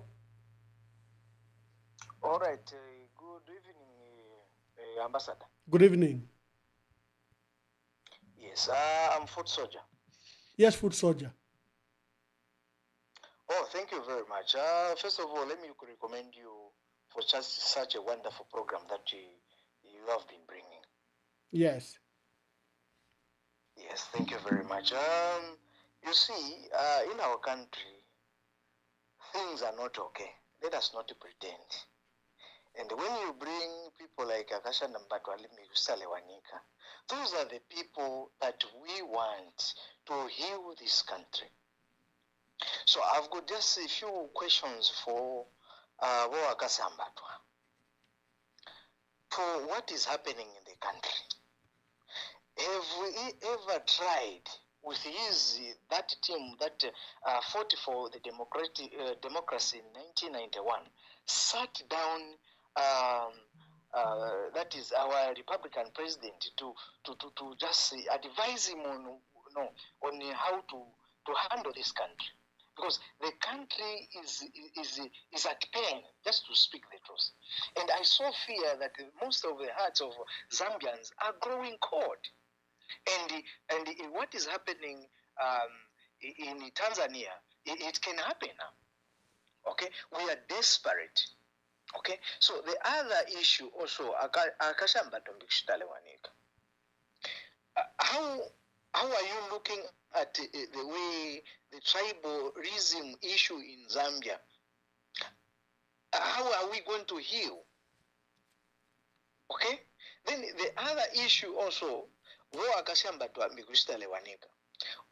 are your friends so that you sit down, you look at how you can heal this country, how you can mobilize people that they can come and fight for the good cause so that at least to remove this regime. This regime is very much evil. Not only that, look at what they are doing to the oppositions, incarcerating people that we send in parliament to speak for us. Now, if we talk about position in parliament, how are we going to be treated? Thank you very much, my brother. Thank you very much. I think you've made your point. Thank you very much. Waka, let me bring you. There is a burden Zambians are placing on you. Number one, that as a senior statesman, what are you doing? Are you advising President Hakainde Hichilema? I don't know how people want you to advise President Hakainde Hichilema. He must seek people like you. But have you been approached? Are people like President Hakainde looking up to you, inviting you to give them advice? I think there is this burden in all the callers where they are placing it that is something you must do. You did it in 1991. I don't know if they want you to replicate the same issue. Let's start with that as the first one before we go to the other callers.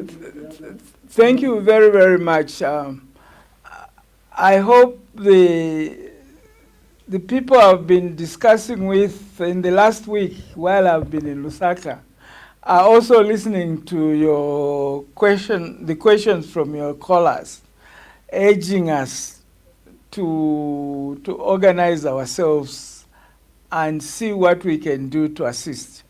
I'm a little optimistic from the contacts I've had of late that key people are thinking the same, that there is need for intervention, there is need for guidance in the political arena.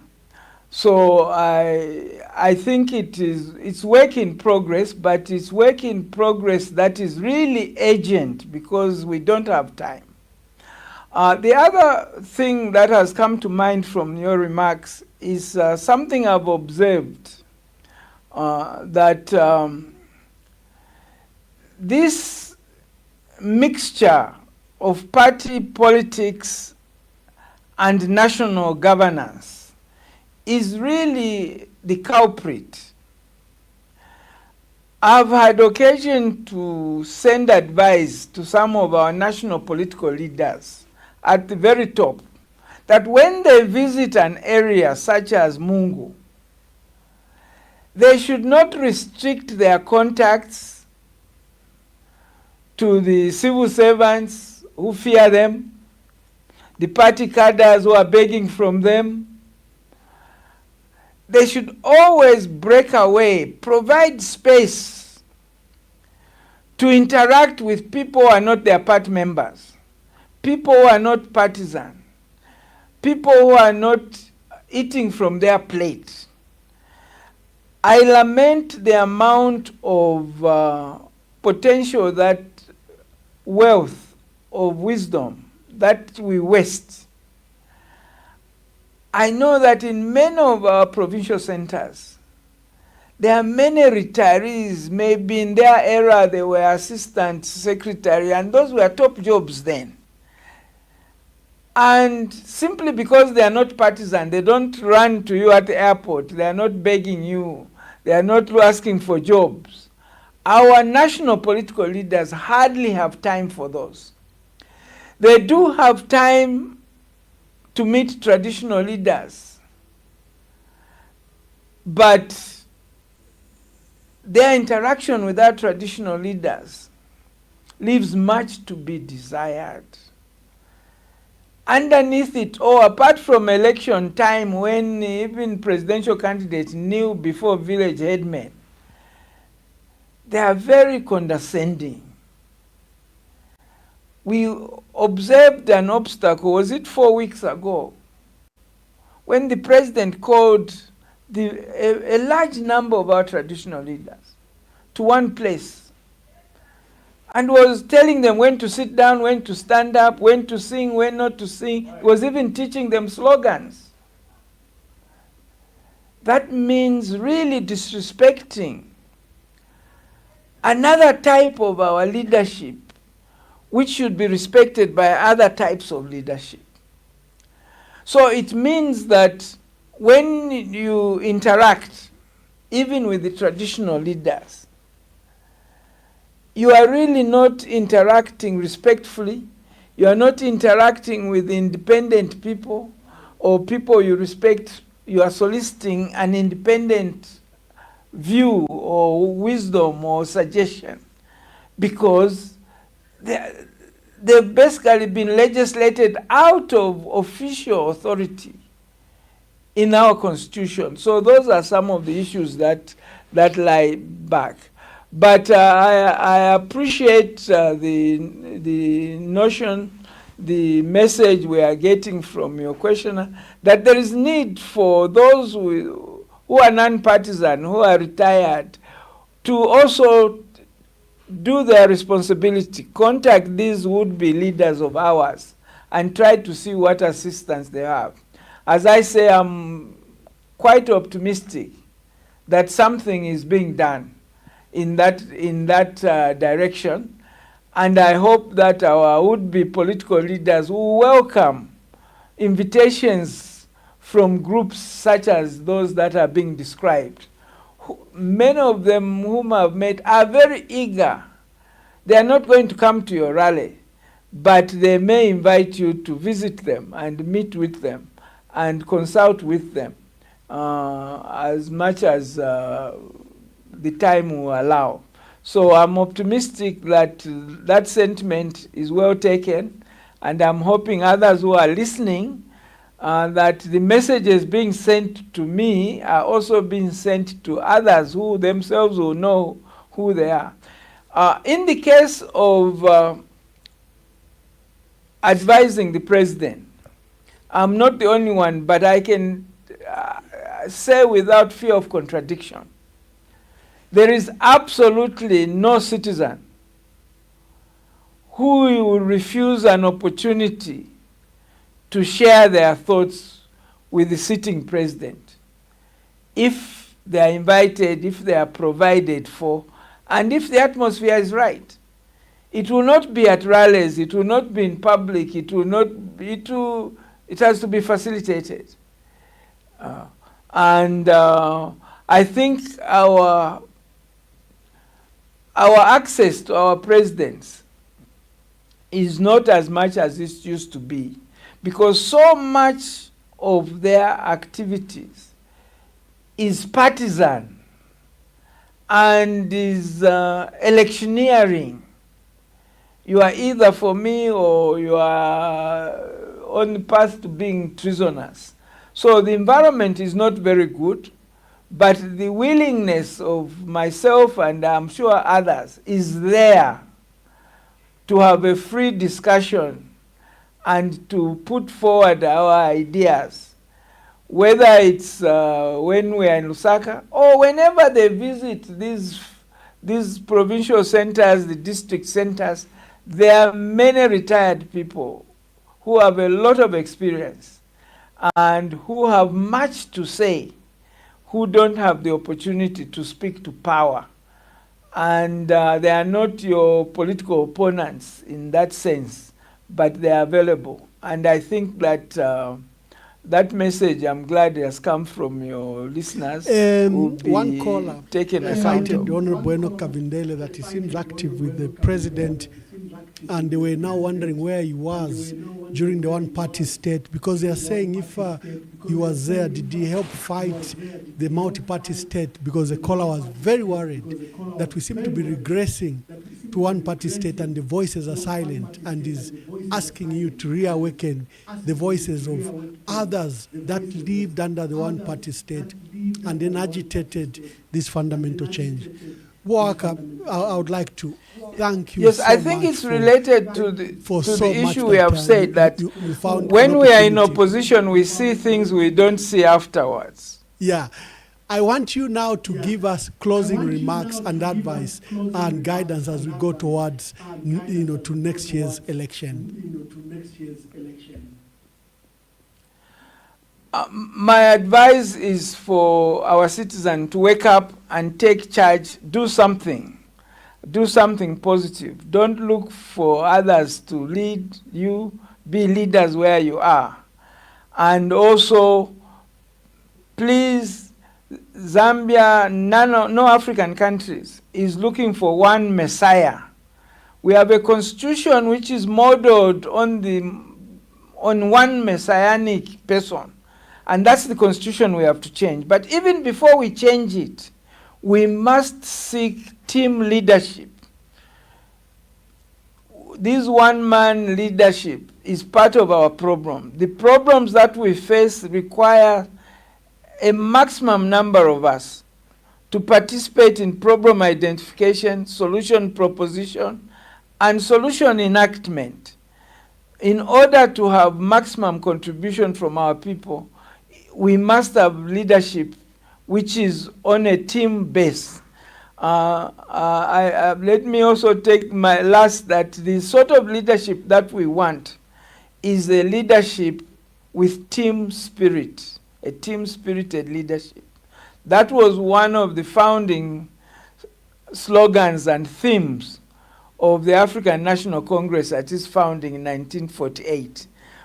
I think we should hear that call, that we need team leadership. We don't need single messiahs to look for. And our people must take responsibility. And don't pressurize your leaders to be buying you. Because if someone is prepared to bribe the electorate, it means when they get into power, they will be available to be bribed by contractors, by anybody else. And failure to being bribed, they will be tempted to steal and be corrupt.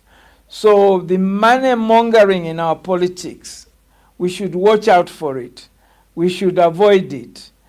We should, whoever you see who is money mongering is actually demonstrating to you their unsuitability for leadership.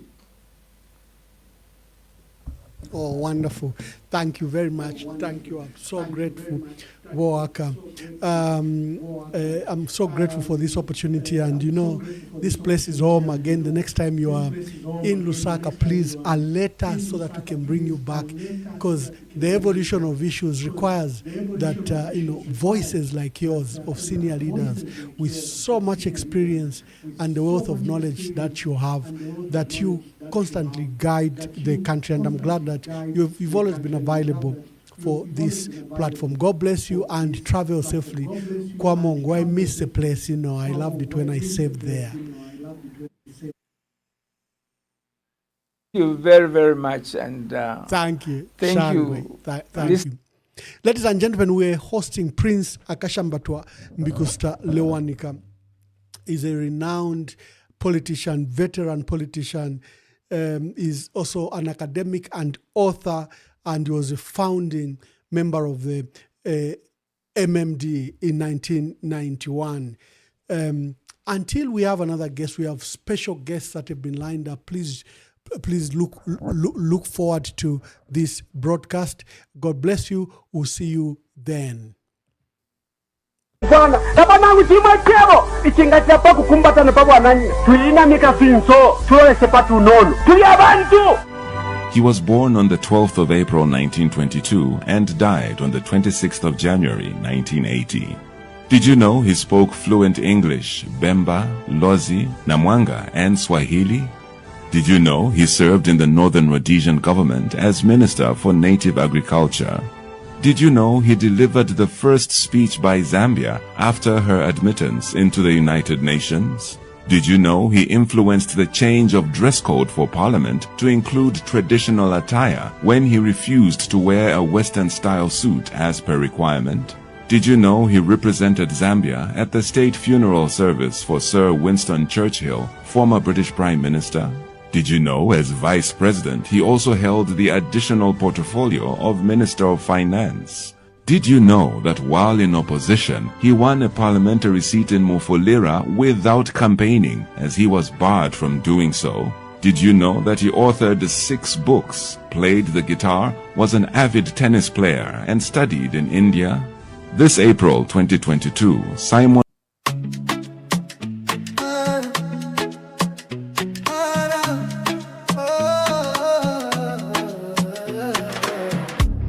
Kwenyu ndemwe chabe mabanja onanjala mkomo ndalama zonse mutumbalano masukwa kuchuluka pa mutupatu. Time is up Kwenyu not enough. Time is up for your lies and bluff. Time is up Kwenyu not enough. Time is up for your lies and bluff. Kani zanu ndizo panda pindu anakulira miseu mwatu tikufuna chilengede chazo pano osati mapoke tanu opindika ndalama. Listen to the cries, they're louder than your lies. You can't silence the truth. It's time for the youth. Time is up Kwenyu is not enough. Time is up for your lies and bluff. Time is up Kwenyu not enough. Time is up for your lies and bluff. We rise, we stand, we fight together for the children, for a better forever. Kwenyu kunata pano, we take the race. za jiko.